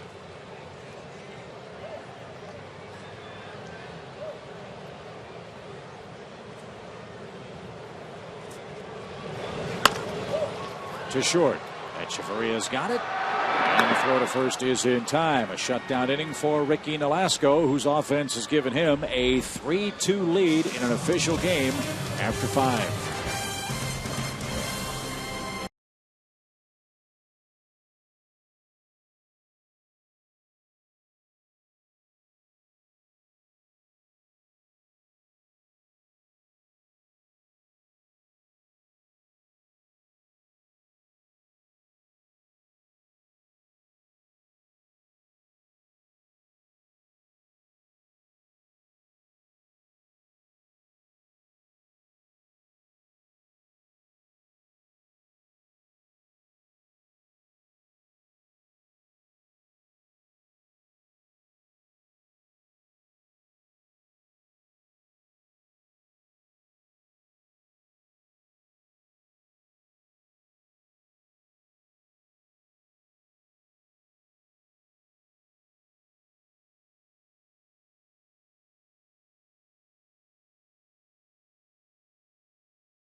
through 5 on a soggy night at home. Grounds crew doing a little drying work out there on the mound, as you can see. Mike Minor pitching a great ball game right up until the 5th inning, but then he walked Ricky Nolasco and gave up a home run to Justin Ruggiano to flip the game around. Brian McCann had given the Braves a 2-0 lead with his solo homer in the 4th, but here's how it all unfolded. Nice 2-out opposite field single by Andrelton Simmons, got the Braves on top. Here's McCann's homer, his 10th of the year, his 8th career homer off of Nolasco. But then in the 5th, with 2 aboard, including the pitcher who had walked with 2 outs, Ruggiano, on the second pitch he saw, launched one for his 12th homer of the year and turned the game around. It's now 3-2 Fish. Ed Menken and the ground crew will apply some of the Diamond Dry to the base paths, behind the third base bag, and of course to the pitcher's mound as well, as the rain coming down a little harder now. So before we ask our fans to tell us if their cows are standing up, lying down, or swimming, let's find out about our AT&T U-verse trivia question. During the last 20 years, Polanco's one of 2 players with 500 career games at second base and third base. Name the other player to do that.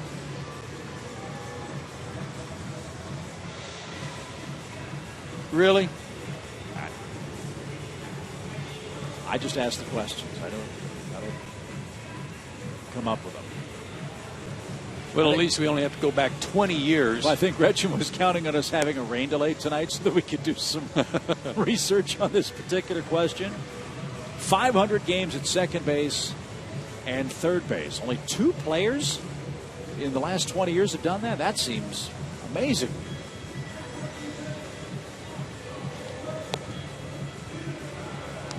I'll have to think about that one a good long while. As Minor starts his warm-ups before the 6th inning. He'll have a tough frame. Ozuna, Polanco, and Solano are coming up. We have a minute. Interesting story out of Texas today. Did you hear the news about who the Rangers signed? Yes, I did. Manny Ramirez is back with a major league organization. The Texas Rangers signed Manny Ramirez to a minor league contract today. Now, had he been released overseas, or was he... I think he quit. I think he just walked away from his deal in Taiwan or Taipei. Right. And was out there for the taking. I look at it this way. What do you got to lose? Sign him to a minor league deal. Texas starts play tonight a half game behind Oakland in the AL West.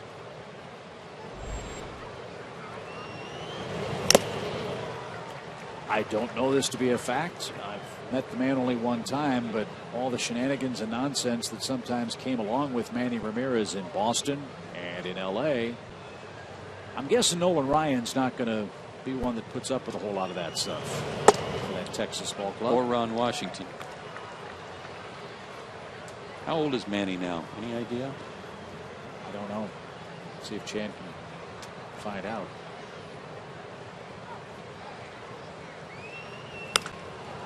I pop into shallow left. Simmons will drift back.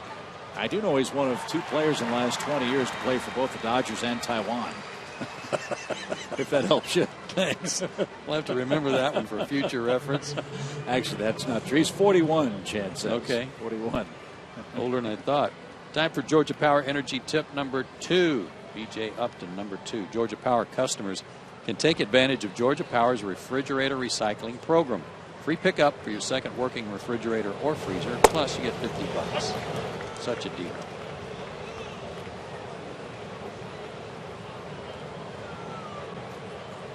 Told you last night about Polanco's work in the American League with the Tigers, where he won the Gold Glove and didn't make an error over the course of a full defensive season. He was such a good player with the Phillies, too. As this one's popped up behind first. Long run for Freeman, and he can't get there. It's another strike.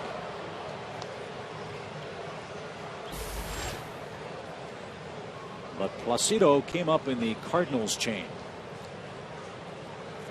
He was originally a 19th round pick by St. Louis back in 1994, and he'd be the first to tell you that he learned the tools of the trade from one of the great infield instructors in baseball history, the late great George Kissel. He was so instrumental in the career of Terry Pendleton. Terry was a young infielder coming up through the ranks in St. Louis.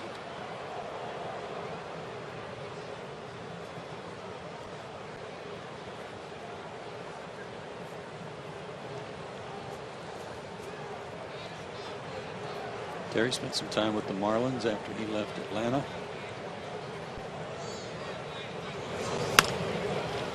To center, and on a hop, B.J. Upton scoops it up, and Polanco has his first hit of the night. He's aboard with one out. All year long, Braves baseball on Sports South is presented by Academy Sports and Outdoors. The right stuff, the low price every day.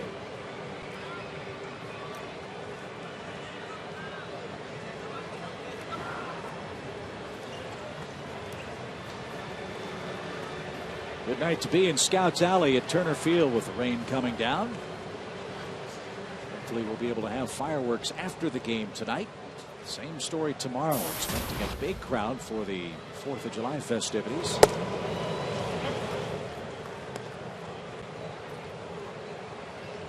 And if we do play, Julio Teheran will pitch for the Braves.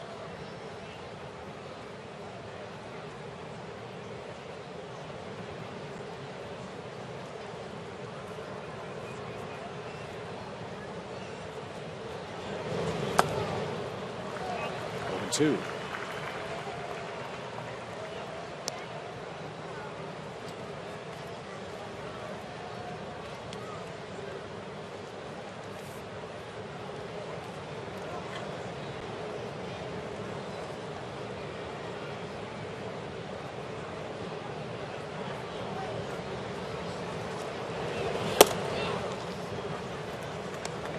Braves down 3-2 tonight. There is some good news. Milwaukee's beating Washington again. Nationals down 4-1 at games in the 9th.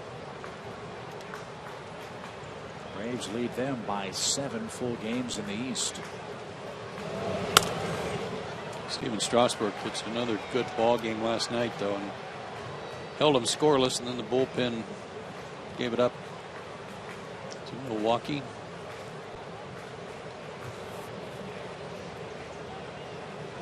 Phillies are also losing tonight. They're in Pittsburgh.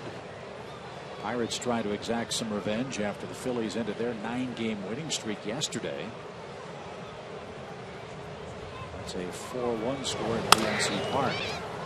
In the air to right. Hayward near the line in fair ground. He'll have plenty of room. Solano is the second out. You know, I was just looking at those standings, and I was reminded of a conversation I had today with someone who said, do you think the Braves will come back to the pack? And I said, no, they're playing good baseball. I mean, they're going to have a spell somewhere in the second half where they get in a rut or something. Every team always does. But it's not so much as will the Braves come back to the pack. It's whether any teams, the Nationals or the Phillies specifically, can raise their level of play because they have played so poorly. Yeah, if you look at the run differentials among all the divisions in baseball, going strictly on runs scored and runs allowed, the National League East is far and away the weakest division in baseball. The only team that has a positive differential as far as runs are concerned at last report was the Braves. Not surprisingly, they're in first place by a healthy margin. When you keep waiting for Washington to put something together, finally over 500. The Phillies are 4 games under 500 and can't win when Cole Hamels pitches, which is unbelievable.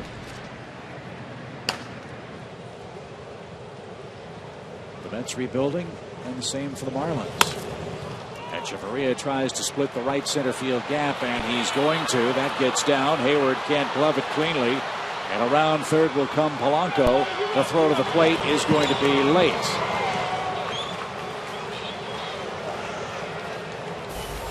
Polanco scores from first on an Echeverria double, and that makes it a 4-2 Marlins game.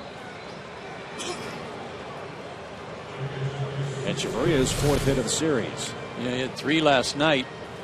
Breaking ball that stayed up, came back to him, And I don't know if that bounce kind of fooled Jason. He wasn't able to get it cleanly. I think he thought it was going to come up easily to him, but on this wet turf, it didn't bounce as high as he expected. And that allowed Polanco, who does not run that well anymore, to score from first. Of course, the 2 outs, he was running on the crack of the bat, too. Braves will take the bat out of the hands of Jeff Mathis and go after Nolasco. As Miami, with 3 in the 5th, 1 here in the 6th, has turned around what was a 2-0 Atlanta lead.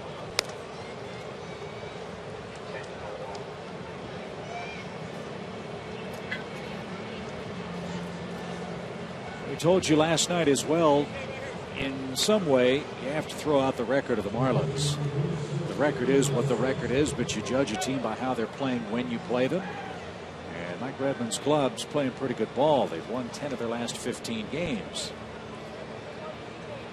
And he said last night that their effort was just a sloppy performance all the way around. They did not have a good defensive game, and the Braves took advantage. Tonight they gave up a couple of early runs, but Nolasco has shut the door, and they've got a 4-2 lead now. Nothing makes you look worse than bad defense. And last night it wasn't so many errors. They made 2, but just a lot of balls that they couldn't corral.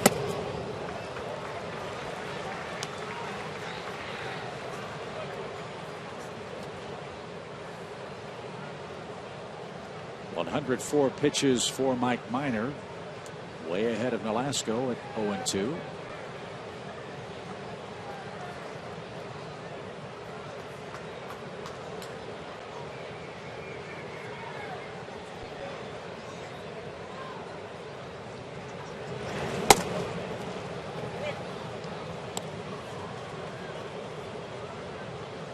Big trades in baseball yesterday. The Cubs traded Scott Feldman to Baltimore.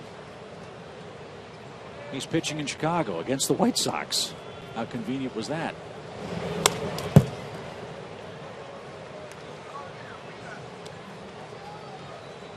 I've not heard anything on Jeff Francoeur, who was designated a few days ago by the Royals. Have not heard if he has been signed by another team.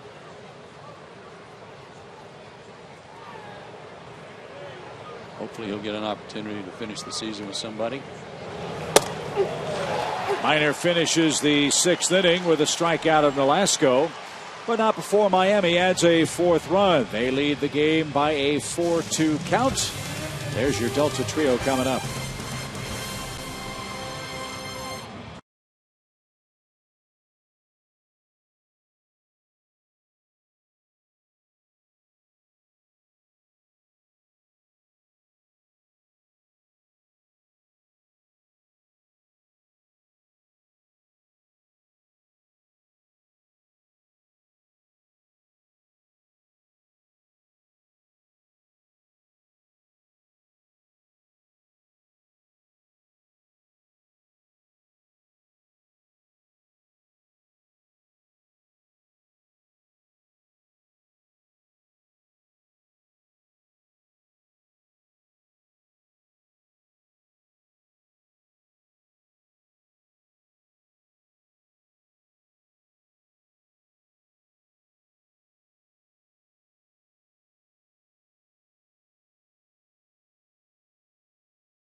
At Turner Field as we move to the bottom of the 6th inning. Let's hope the 2, 3, 4 hitters can turn that around. Well, Joe, the Braves have been outstanding at home, as you see on the Academy Sports and Outdoor leaderboard. Yeah, make this comparison here on the best record through 40 games in Atlanta Braves history. The 2010 team was 30-10. The Braves could equal that 30-win mark with a win tonight. They're going to have to rally to do that. But all three of those other teams you see on there made the playoffs.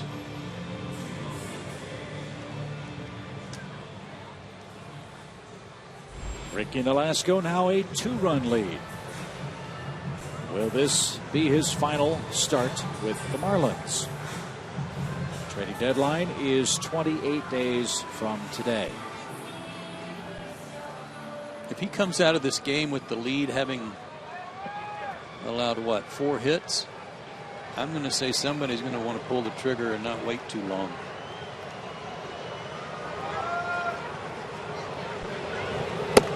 I've always been wondering how much more value a player would have to get him 3-4 weeks before the deadline as opposed to July 31st. Make 3-4 starts. And with a $90 million payroll, for example, you win 90 games, that's $1 million per win. The other, yeah, and that's significant. The other side of it is, if you're the Marlins, is that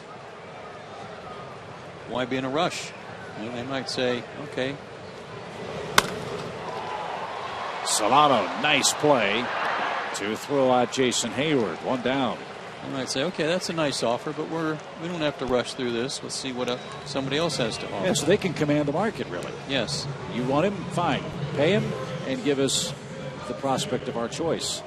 Well, but I think you can take that out of the equation. Whoever wants him is going to have to pay him, because the Marlins are in no position to have to try to beg somebody to take him off their hands. Right, that's spent money anyway. Yeah, that's not going to happen. So you look at teams, we talked about the West, that could use pitching. Frankly, all of them could.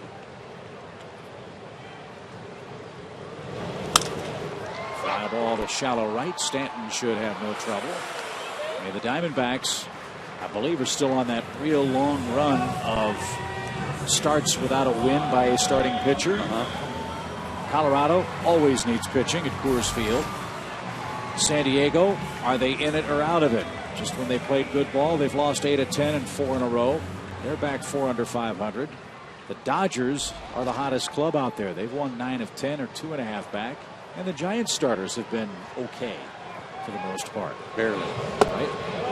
So if you want to have a bidding war, that's probably the first place you go if you're talking to National League teams. The only way you could conceivably see the Marlins throwing some money in is if it was a expanded deal, okay, where the trading team trying to get Nolasco says, yeah, we'll give you these two guys, and we'll give you 3 if you'll agree to pay some money, and kind of balance it out a little bit. That's the only way I can see any money going the other way.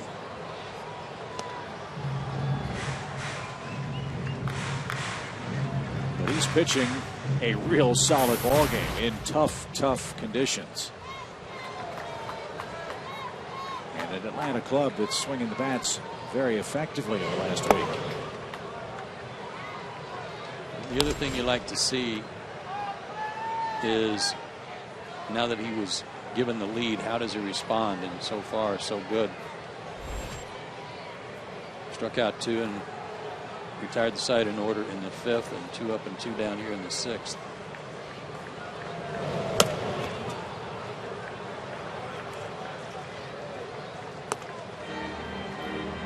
His career high in wins is 15.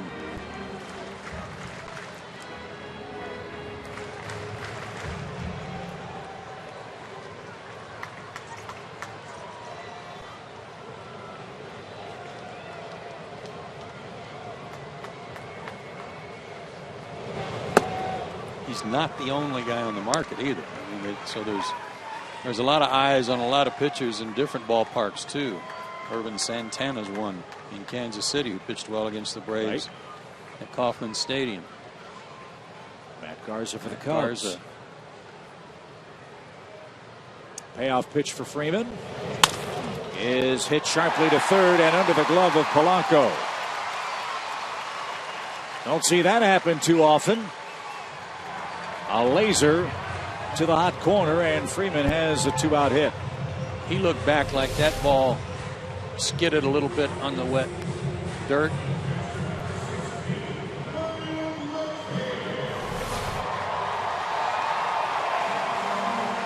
Goes a hit. And that sets things up for the Braves and Brian McCann, who with one swing of the bat could tie the game.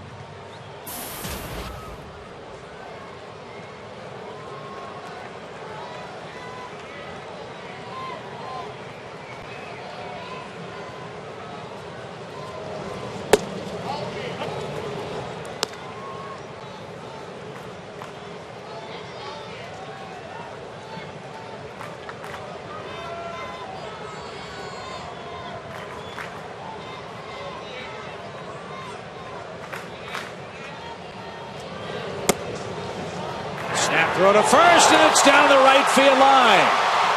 Freeman's going to head to third.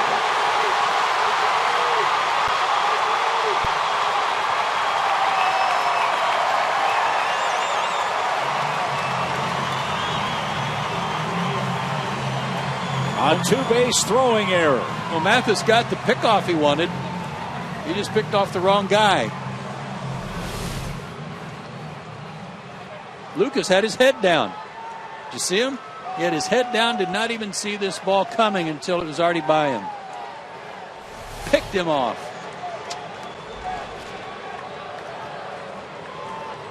Now let's see if McCann can bring him home. Good pitch, 1 ball, 2 strikes.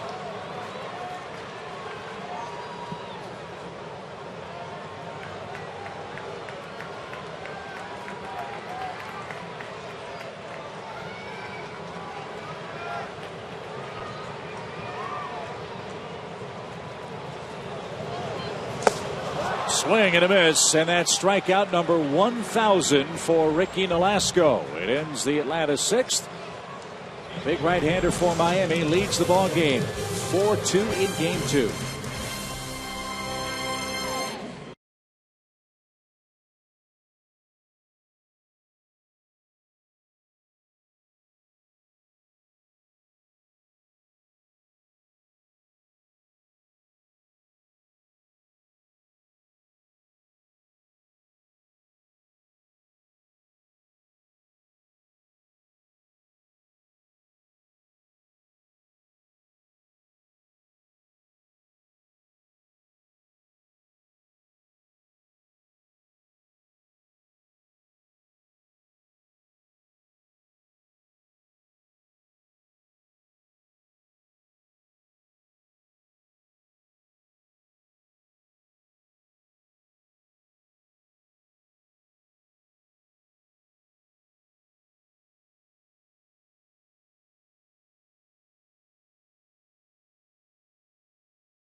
About George Kissel and his impact on defensive players in the Cardinals organization. Terry Pendleton this afternoon told me about a little trick he learned from the folks at Rawlings to improve hand-eye coordination while with the Cardinals.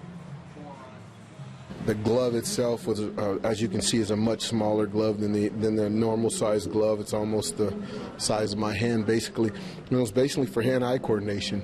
The ball was hit to you. You didn't have any room for error. You basically had, almost like using a batting glove, had to use your hand to catch the ball with, and it helped with your hand-eye coordination. It also helped an infielder to make sure he got his feet in position so that his hands and his eyes and his body could do what it needed to do once he caught the ball and threw the ball. So we had to work on all those things, and a smaller glove definitely helped do so. And it helped Terry Pendleton to the tune of 3 Gold Gloves. Chip, I noticed it last week when the Diamondbacks were in town. Every one of the Diamondbacks infielders had one of those smaller gloves. They measure anywhere from 8 to 9 inches long, which is about the size of a youth glove. And they were all working on it and working on their hand-eye coordination in that regard. Yeah, Tom, it makes sense. If you can catch the ball with a real small glove, when you go out to the field with a standard-sized model, it's got to feel like catching the ball with a trash can lid. Well, and TP told me about playing next to Ozzie Smith for so many years in St. Louis, and one of the things Ozzie would do, and he had all sorts of tools to help him as a fielder, he would sometimes go out there with a ping pong paddle, use it as a ping pong paddle to try and receive the ball on ground balls, and of course it certainly helps in the transfer as well. You dig in to get the ball as opposed to trying to flip it from the glove to your bare hand. There's not many better than Ozzie Smith from whom to try to learn the art of fielding a baseball in the middle infield. Another guy was Bill Mazeroski, and who was in his day the best at turning the double play at second, and he never caught the ball in the pocket of his glove. He had practiced long and hard of just making it almost like a ricochet off the heel of his glove into his bare hand. He was that fast with it. Amazing to watch. Justin Ruggiano's the leadoff hitter for Miami. A 3-run homer, a big difference in the game tonight. And it's David Carpenter answering the first AT&T call to the bullpen. Carpenter relieves Mike Minor. David's pitched well. He's been a nice addition to the bullpen. Last outing against Arizona on Sunday, went 2 innings, no hits or runs, walked 1, struck out 2.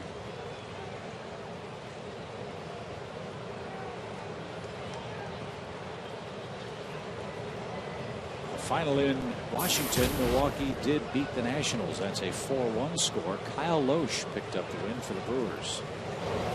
And Carpenter strikes out Ruggiano with a 96-mile-an-hour fastball. Good start to the 7th, 1 out. Kyle Loesch might be another guy. Brewers aren't going anywhere. I think he signed a 1-year deal with them. I think it was 1 year for $13 million. And was a real late sign. Yeah. Even heard whispers that Giovanni Gallardo might be on the block, right? So that's the other tough thing for a general manager. You don't want to make a deal too early, but you don't want to wait too long because you might be the guy left holding the chair with a pitcher that you're not going to keep beyond the season.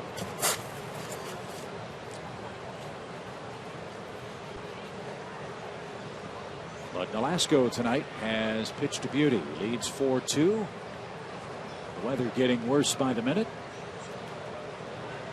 As Ed Lucas hits with bases empty and 1 out. Lucas 1 for 3 tonight. And is behind 0-2. And lucky he didn't get smoked with that throw from Mathis a minute ago. I don't know how much time he spent in the minor leagues playing first base. I think he was mostly second and short and third. But one thing with a runner at first is don't put your head down. Not with a guy who can throw like Mathis.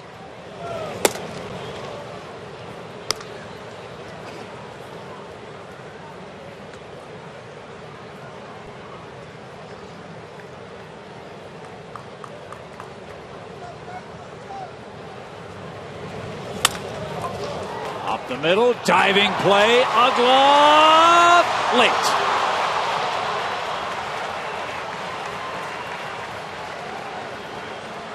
Ugla was practically riding a surfboard as he skidded out behind the second base bag after a terrific stop. Yeah, I think if he could have gotten a little traction where he could have popped up to get a little on the throw, he would have gotten him.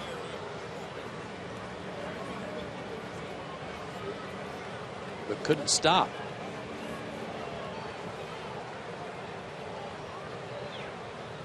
Great try. Great stretch by Freddie.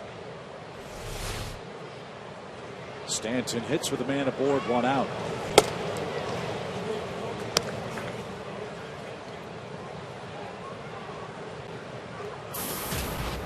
Remember, the Braves got Carpenter off waivers from the Red Sox.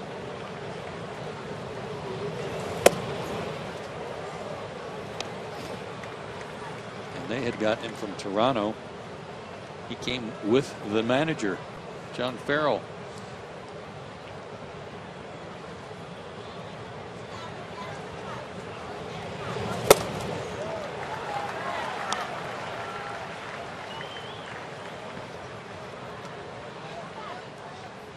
He's been throwing a ton of strikes with that mid-90s heat. See if he can take care of Stanton here. 2 balls and a strike.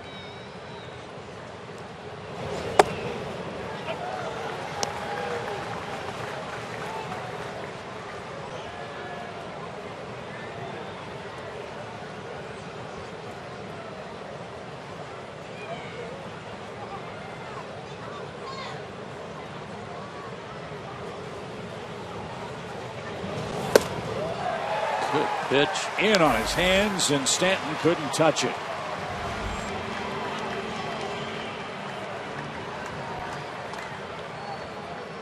Like Jason Hayward, look where Stanton stands off the plate. I mean, he is a mile from home plate, inviting you to pitch him away. But this pitch comes in and rides up and in on him and completely ties him up.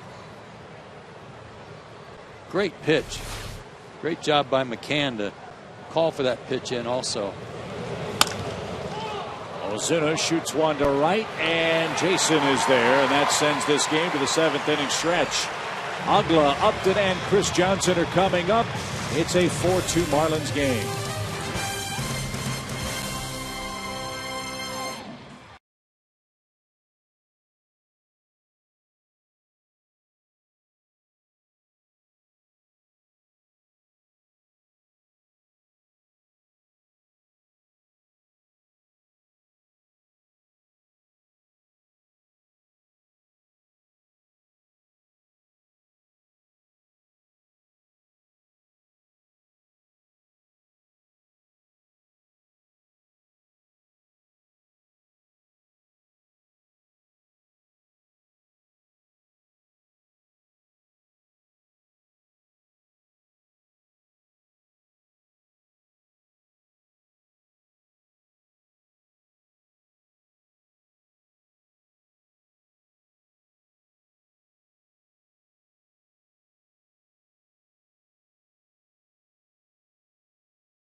Seventh inning. Special thanks to our crew members Tom Hart and Elizabeth Morrow for hanging in the nasty weather outside. And let's check in with Elizabeth, who has a special notice tonight. Chip, thank you very much. That's right. We would like to congratulate JT and Joy Roberts on 65 years of marriage. I just went to go talk to their son, Bart. He made this spectacular sign. JT and Joy are watching in Cumming, Georgia. They have been fans since the Braves came here, and they have made multiple trips to spring training, they said, to watch Chipper Jones. And the three of you are married 65 years. That is a long time. Yes, it is. Looks like Joy in that picture may have on a Braves jersey, too. I'm not sure. But congratulations to the Roberts. Very nice. Agla, first pitch swing. Polanco to a knee. And makes the play at first for out number one.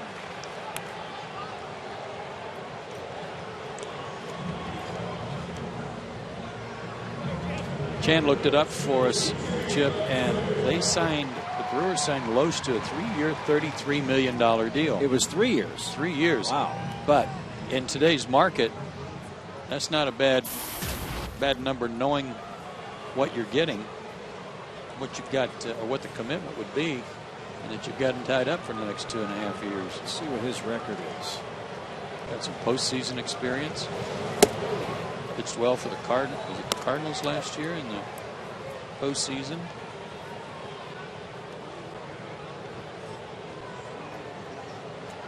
Riley won tonight. That makes Loesch 4-6. Remember, though, like Nolasco, pitching for a Milwaukee club that's in last place. Just going to say, you're not going to get too many guys that are 8-3 or right 7-2. Yeah.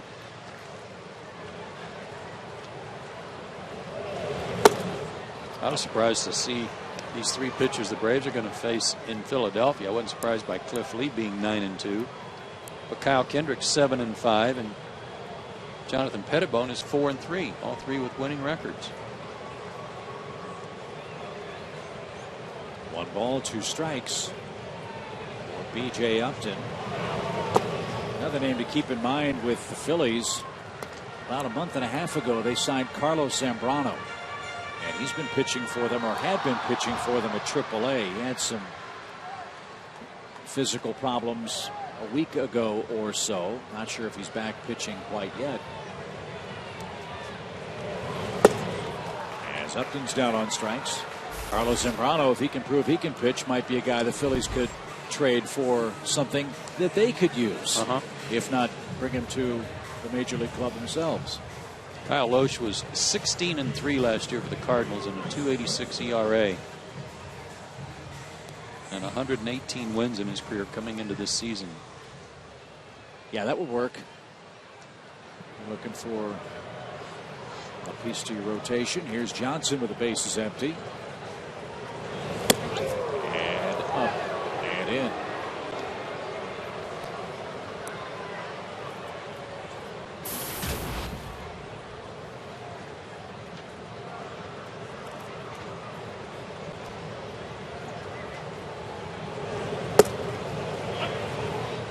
Ball, 1 strike. Speaking of the Phillies, they're making a game of it in Pittsburgh. It's 4-3 Pirates now. Phillies batting in the 6th.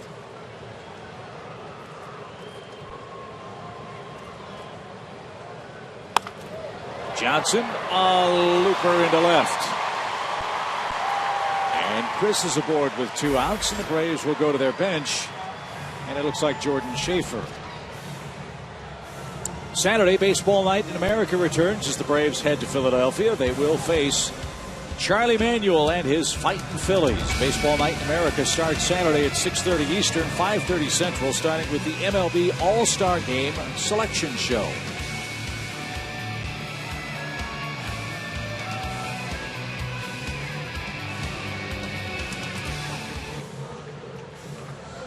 Jordan Schaefer has 6 pinch hits and 18 tries this year. That's not right. Let me correct that. He's 7 for 21.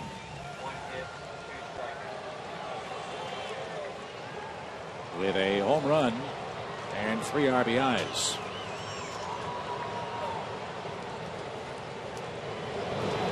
The 7 pinch hits for the Braves, second only to Reed Johnson. Evan Gattis has 6 and has not yet been cleared for baseball activities. Still struggling with the oblique. I really miss watching him play. I know everybody in uniform misses having him on the team, helping the Braves win.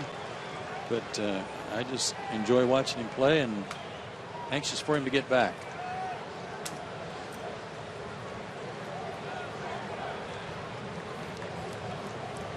Two 2-0 for Jordan.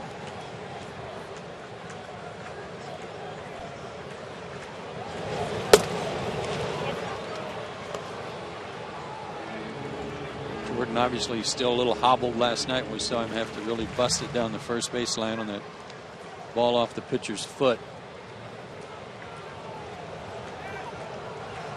Hopefully he won't have to do that tonight. Like he's got some different shoes on too. Doesn't it to you? See, and he's when he's hitting against that front foot, which is the one that was injured, and you have to put some torque on it, that's going to hurt. What if he's got high tops on? Well, it looks like not spikes, but maybe the rubber type cleats. Okay. I don't know. They just look different.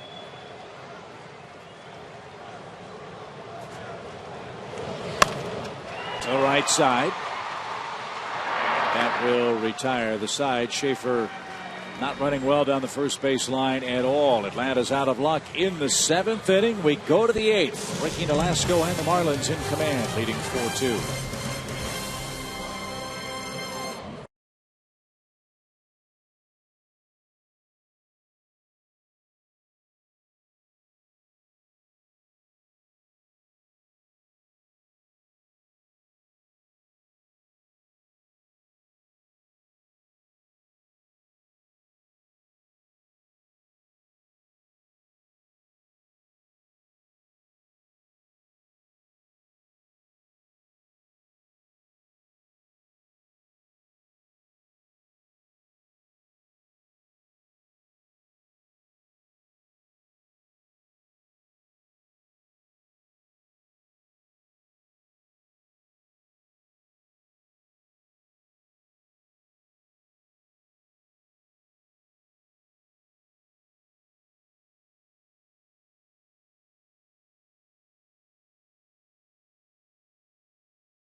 Baseball is brought to you in part by Sony Picks Grown-Ups 2, by Georgia Power, by Crown Royal, and by AT&T.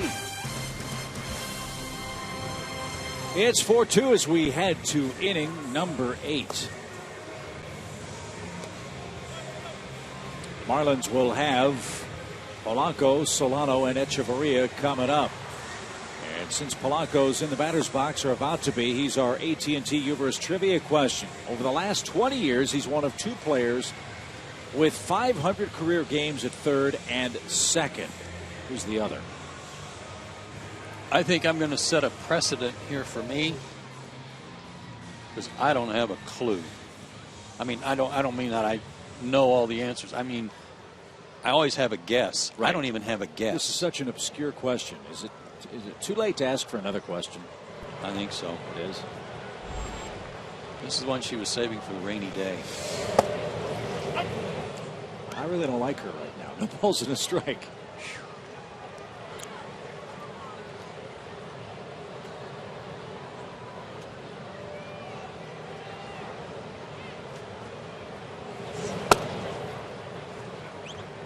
Let's try to think this through as Corey Guerin stands in. First action for him in 10 days. He hasn't pitched since Milwaukee.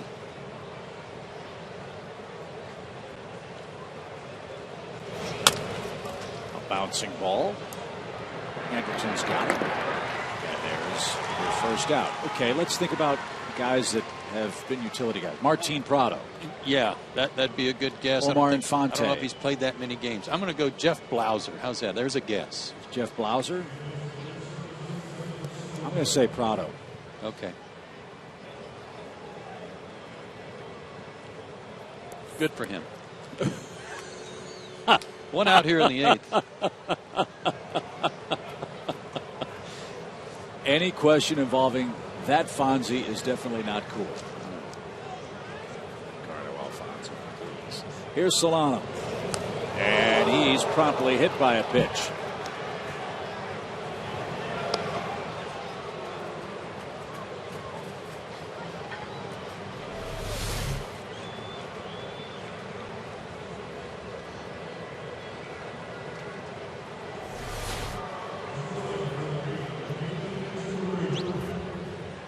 Guerin's last work at Milwaukee did not retire a batter and walked 2. And he just hit his 4th batter of the season in 30 innings and a third.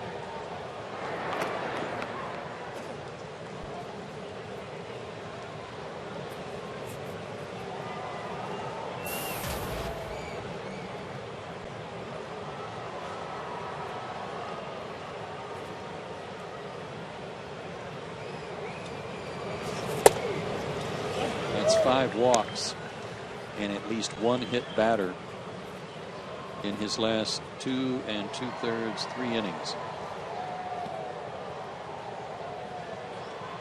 So a little rough patch here for Corey.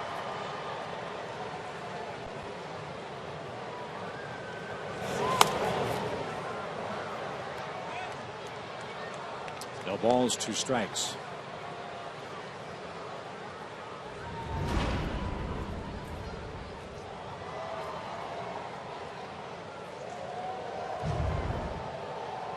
Braves led this game 2-0. They got a 2-out hit from Andrelton Simmons in the 3rd that scored B.J. Upton. Brian McCann hit his 8th career homer against Ricky Nolasco to make it 2-0. Mike Minor was rolling along. He set down 11 straight men. But it all came apart for him in the 5th inning after a leadoff double, back-to-back strikeouts, a walk to the pitcher. Then Ruggiano hit a 3-run homer. And now Guerin's having trouble as Echeverria goes the other way and singles on an 0-2 count. 1st and 2nd, 1 away in the 8th. 5 hits for Echeverria in this series already.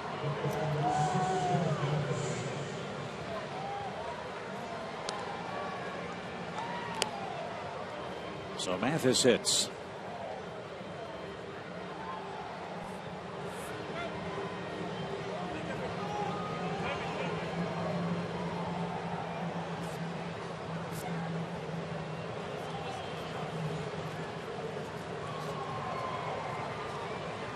We have a minute. I hope our old pal Matt Dyer is watching the game tonight.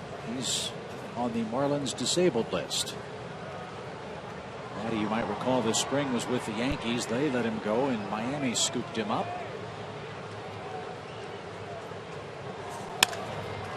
That's down the right field line by Mathis, and that is trouble. Off the base of the fence, it shoots past Hayward, and a couple of runs are going to score as a result. Jeff Mathis has doubled home too. And that ties the team record for most consecutive games with 2 RBIs. He ties the record of 5 held by Hanley Ramirez. Well, that is not easy to do.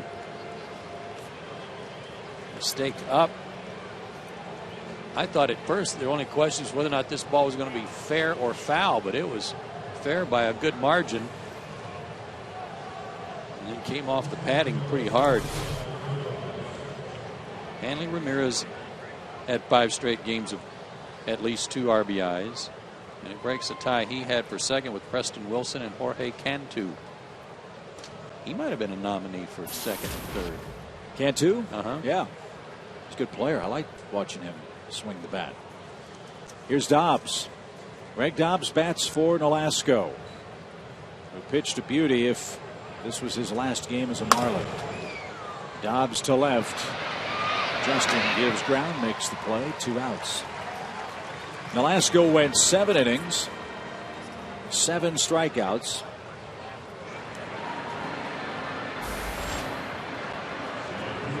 Six hits, 2 runs, and no walks.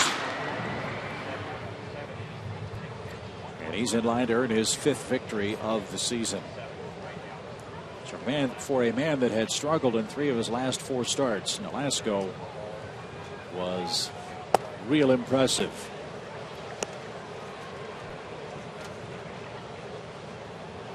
And it will be interesting to talk to the scouts either after the game tonight or tomorrow to get their thoughts on what Ricky Nolasco did in game 2 tonight.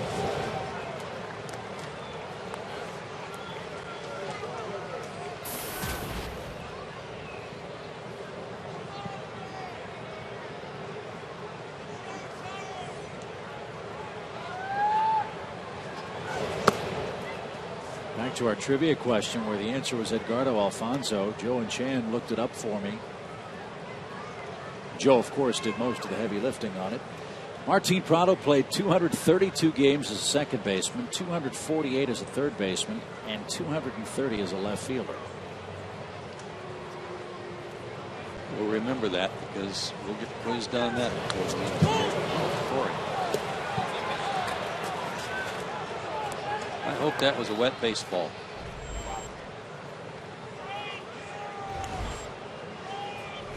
I didn't see him slip.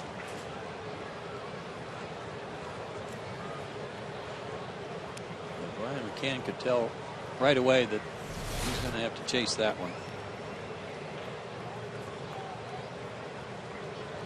So a hit batsman and a wild pitch for Guerin in the 8th. And that one skips up to Ruggiano, a full count. Prado also played 57 games as a first baseman. And he was good at first base. Remember after Mark Teixeira got traded? Ken also had me a note that Pete Rose played 500 or more games at 5 different positions. Wow.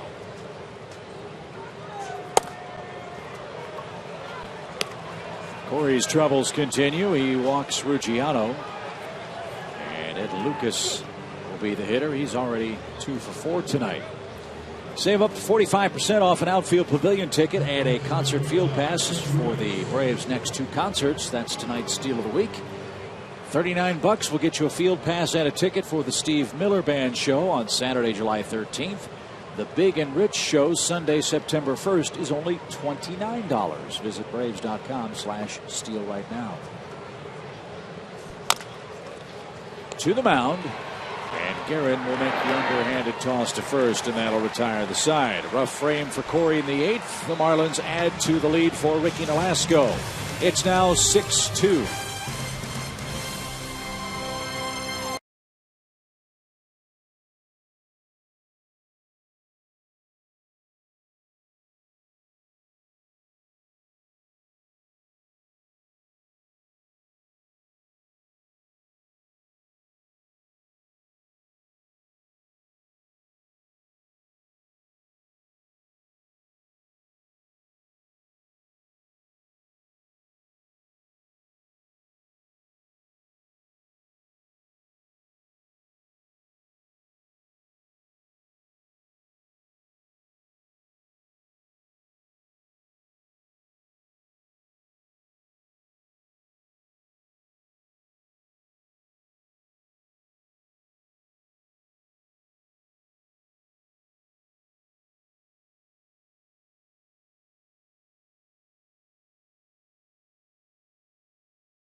Inning. And time for our Zaxby's indescribably good play. Well, tonight it's good pitching, and that is Ricky Nolasco, who the Braves have really beat up on over the last couple of years. He had gone 0-4 with a 7 ERA in his last 5 starts against the Braves. Not tonight. He gave up a couple of runs early, but then worked a walk from Mike Minor that set up a Ruggiano home run. And that was some of his best work of the night, too. No walks, 7 strikeouts, 7 innings. He's in line for the win.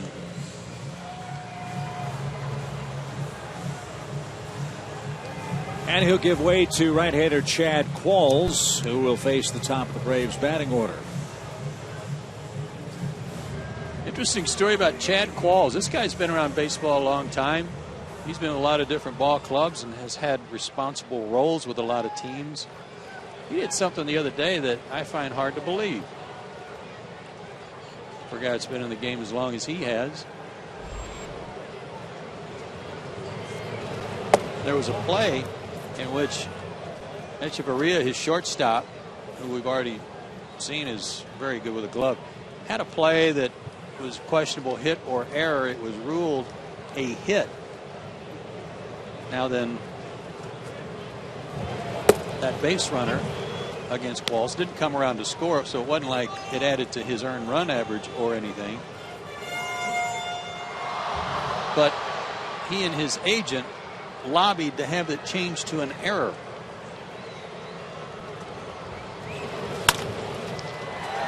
And the reason they did was because it affected his whip. His walks and hits per inning pitched. Are you kidding me? As many runs as that kid probably saves their whole staff, you would actually go to the mat to try to get something like that changed? I thought that was quite surprising and somewhat disappointing for a guy who's been in the big leagues as long as Chad Qualls. Yeah, and if I'm not mistaken, he was asked about it and said, I have no problem with it. No, he said, what he said was a hit's a hit, an error's an error. That's what I was told he said. So, I would imagine that's... I just can't believe you'd be that small, especially when the guy didn't even come around to score. And about your own teammate. So maybe the Braves will get 5 right here.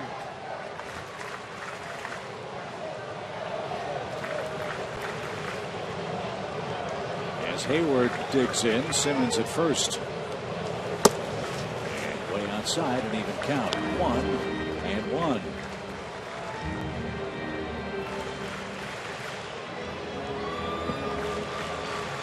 Since 2004, Qualls is second among all relievers in baseball in appearances.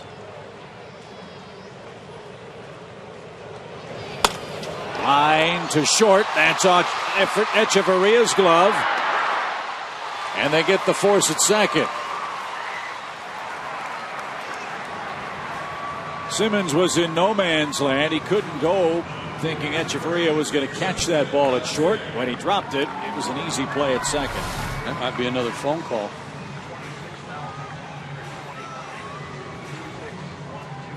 Didn't get the double play.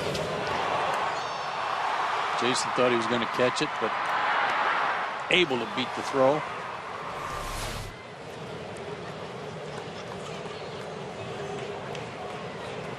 Well, I guess the blanket statement you could use would be, Joe, the game sure has changed.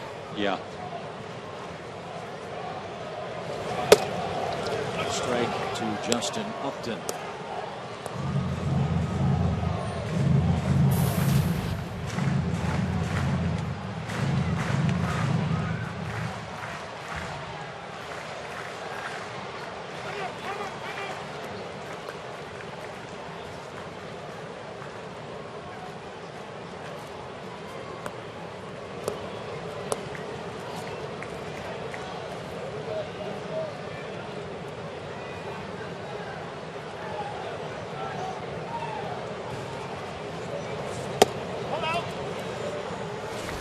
Time for our SunTrust shining moment. Justin Upton's last 8 games, 5 RBIs in there. Great career numbers against the Fish, especially the last 18. That's bounced towards second. Echeverria with a nifty turn, and that will retire the side. Qualls can't complain about his defense in that inning. He retires the Braves rather easily. 6-2 Miami as we go to the ninth.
number 9.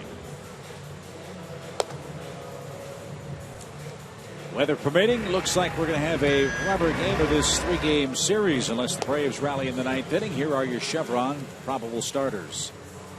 Henderson Alvarez has been on the disabled list and will come off tomorrow. And the Marlins are very excited about getting him back. Julio Teheran will go for the Braves, and Julio's been pitching lights out. I mean, just great baseball, and had another good outing his last time out against Kansas City.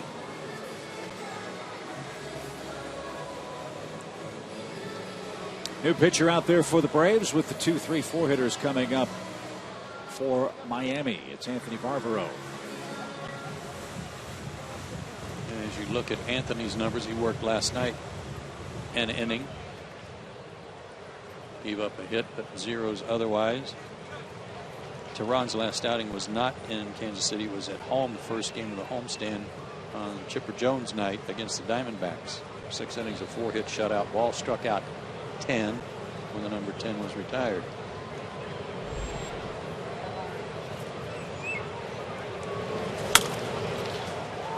Stanton pops up the first pitch. One up, one down in the top of the 9th. Stanton 0 for 4. Hey, one of the annual July 4th customs in Atlanta is the Peachtree Road Race.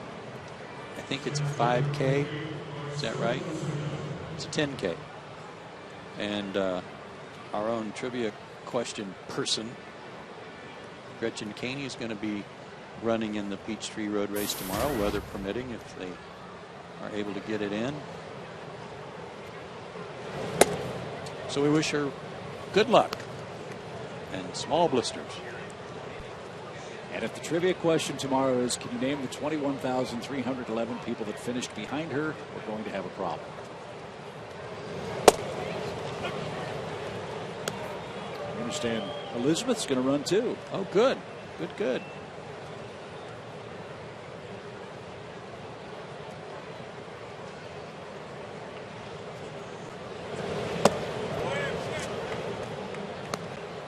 They were practicing real hard for it out in L.A. We were out there. Right. One day they ran to the Rose Bowl and back. Another day they ran to Starbucks and to the mall and back. In-N-Out Burger back. No, but I've never run that race, but I'm told it is one of the things you got to do on your bucket list. Run the Peachtree. We had the mayor here Sunday telling us, Kasim Reed, that he was going to be running in it, so we wish him well too. Ozuna is down on strikes. That's out number 2. And most of all, we wish everyone a fun time and a safe time. Right. And hope the weather cooperates. You bet. Coming up on Braves Live, presented by AT we'll hear from Freddie Gonzalez. We'll get interviews from the clubhouse, and we'll look at tonight's highlights of what, for the moment, is a 6-2 Miami game.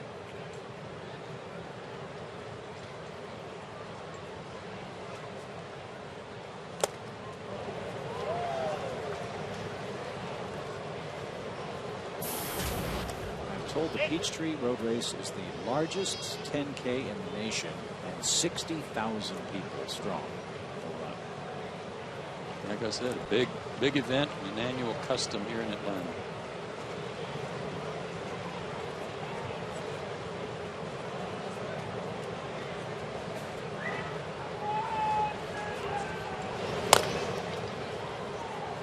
Strike 2 to Polanco.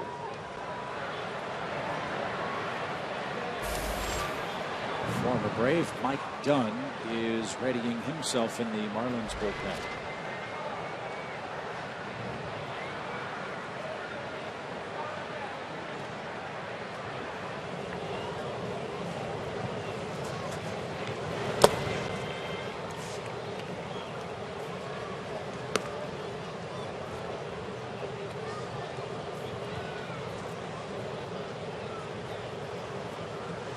tip your cap to the Marlins tonight. Mike Minor was rolling along after 4 innings and set down 11 straight.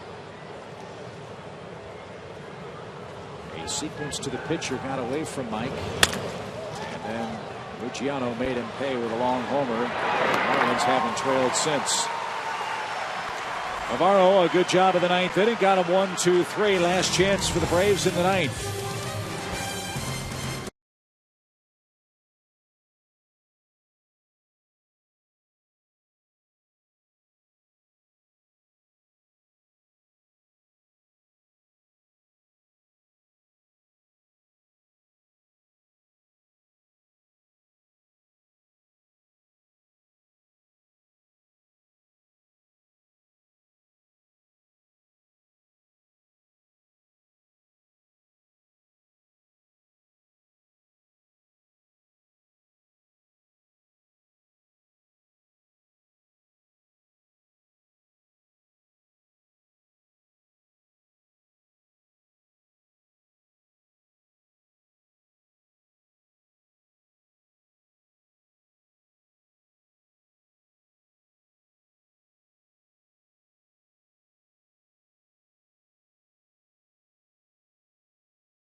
A big comeback. They are down 4 runs and facing Mike Dunn.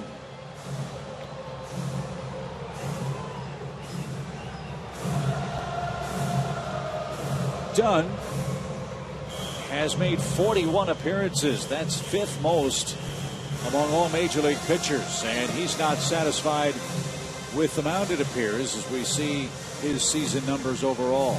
Always a lot of strikeouts, always a lot of walks, but he can bring it and has enjoyed some good success down in Miami after being traded from Atlanta. So different feeling for the Marlins. They have a roof on their ballpark. They're not used to this wet weather. We'll take a quick break and come back and get to the bottom of the 9th.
Atlanta, I can't remember a spring and summer as rainy as this one. I know we haven't been here a lot this spring, but man, oh man, it has been awfully damp. Well, did you read the note the other day that I'm pulling a number out of the air, but last year in the metro area there was 36.5 inches of rain all year. We've already surpassed that. Amazing. Rally caps in place. And now Dunn goes to work with the front slope of the mound to his satisfaction, it appears. And the Braves in the 9th inning will have Freeman, McCann, and Dan Uggla. The story of the night is Ricky Nolasco. Is this his final start? Another question might be, is Mike Dunn a guy that they might consider moving? Every team looking for a postseason run looks for a hard-throwing, strikeout relief pitcher from the left side if you can get him. I was surprised to see the White Sox mentioned rumored that Matt Thornton was available too. Speaking of hard throwers, although rumors are that his velocity is down a little bit. Well, the one thing about Dunn, you know you're going to get a guy who can bring it, but you got to know that with that comes a few bases on balls.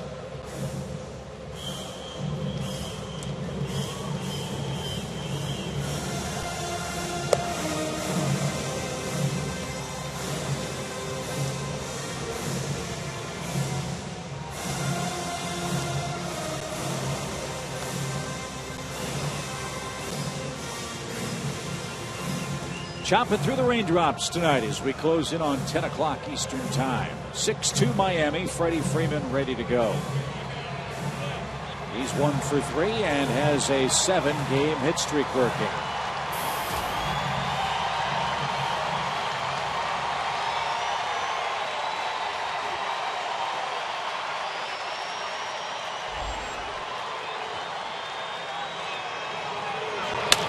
First pitch and a hot shot in the right field.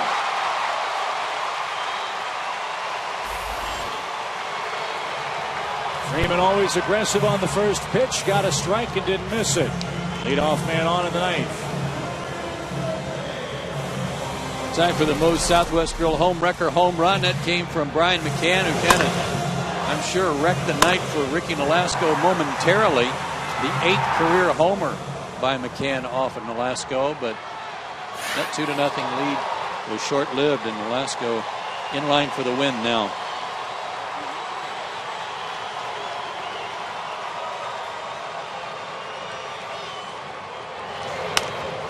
Ricky exacted a bit of revenge in McCann's next at bat. Ryan struck out to end the 6th, and that was the 1,000th strikeout for Nolasco in his career. That's round number.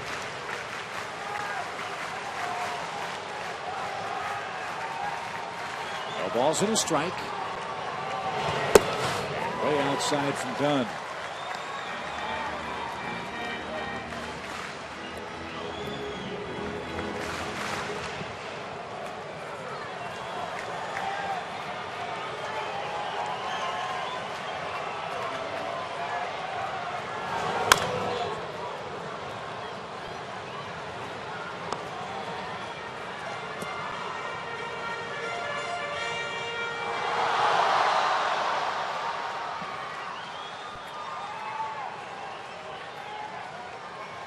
Hands had good luck against Mike. He's 2 for 3 in his career.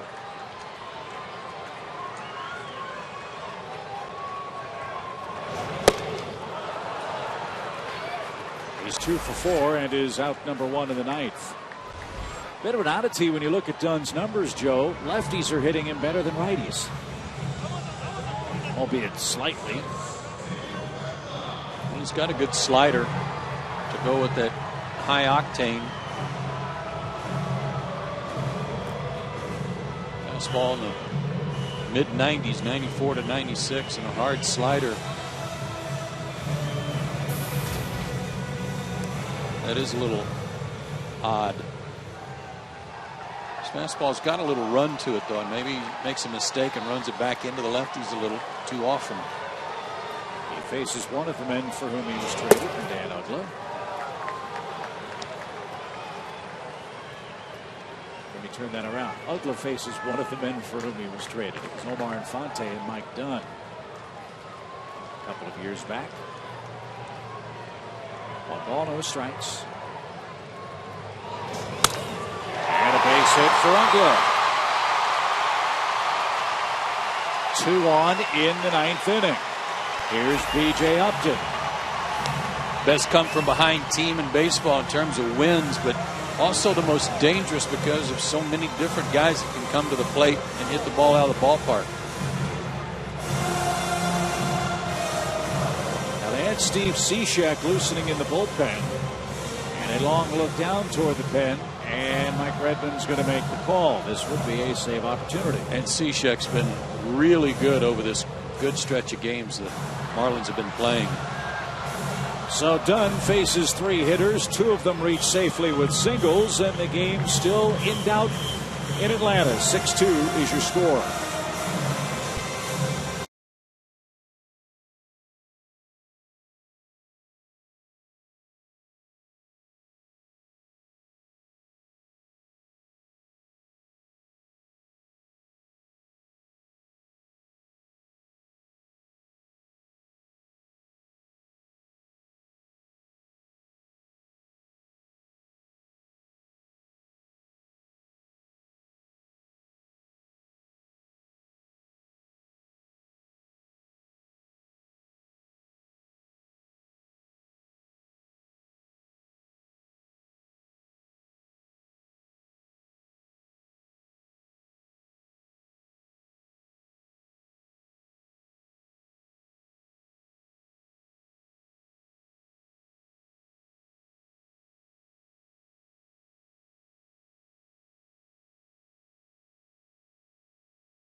Field, 2 on, 1 out in the bottom of the 9th inning. Mike Dunn is done, and it's Steve Cishek on to try to wrap it up for the Fish. He's got the sidearm delivery. It makes him awfully tough on right-handers. They're only hitting 128 against him this year, 6 for 47. But he's on a hot streak. Last 12 appearances, he's gone 10 for 10 in saves. The only blown save he has this year was the first opportunity he had back in April. And he's retired the last 9 batters in a row that he's faced, and has a 10 2/3 innings scoreless streak working, as you saw. Well, let's see if Atlanta can take care of that. From that delivery, I mean, you expect most guys to just be kind of sinker on a hard sinker or slider, and he does have a good slider, but he throws that sinker 93, 94 miles an hour from that arm angle. B.J. Upton, the batter. Upton's 0 for 1 against Cishek.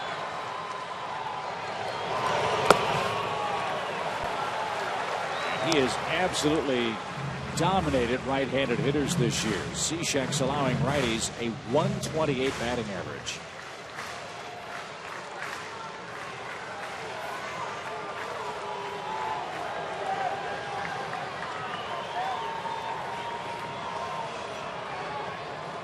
And 0 is your count.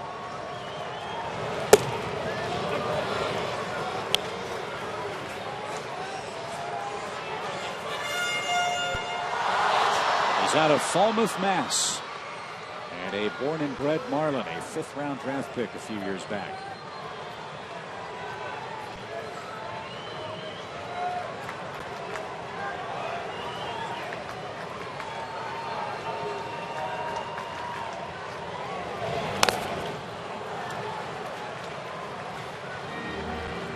Ball, 2 strikes. And finally underway in New York. They had a long rain delay at Citi Field where Arizona and the Mets are playing. That's a scoreless game in the 4th. That's what the Diamondbacks needed with their run they're on.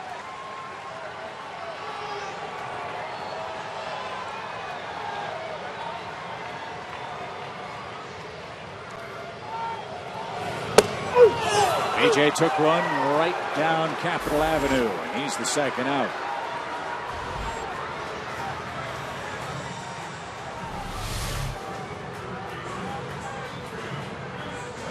Right there.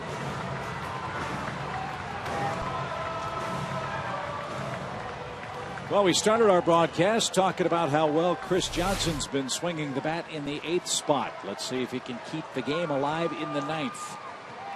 He singled last time up and is 1 for 3. Up the middle, base hit. Here comes Freeman around third. He will score without a play, and Chris Johnson's RBI single makes it 6-3. That run belongs to Mike Dunn.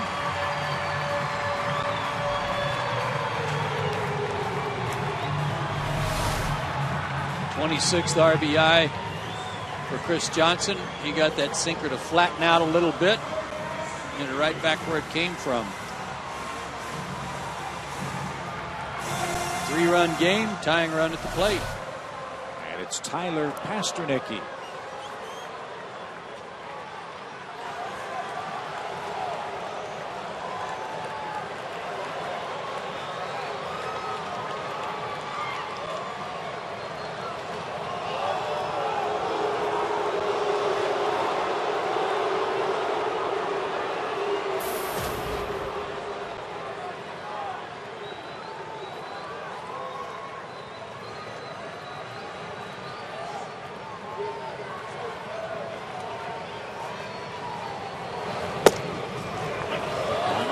The last time Tyler had a big league at bat was Chipper Jones night.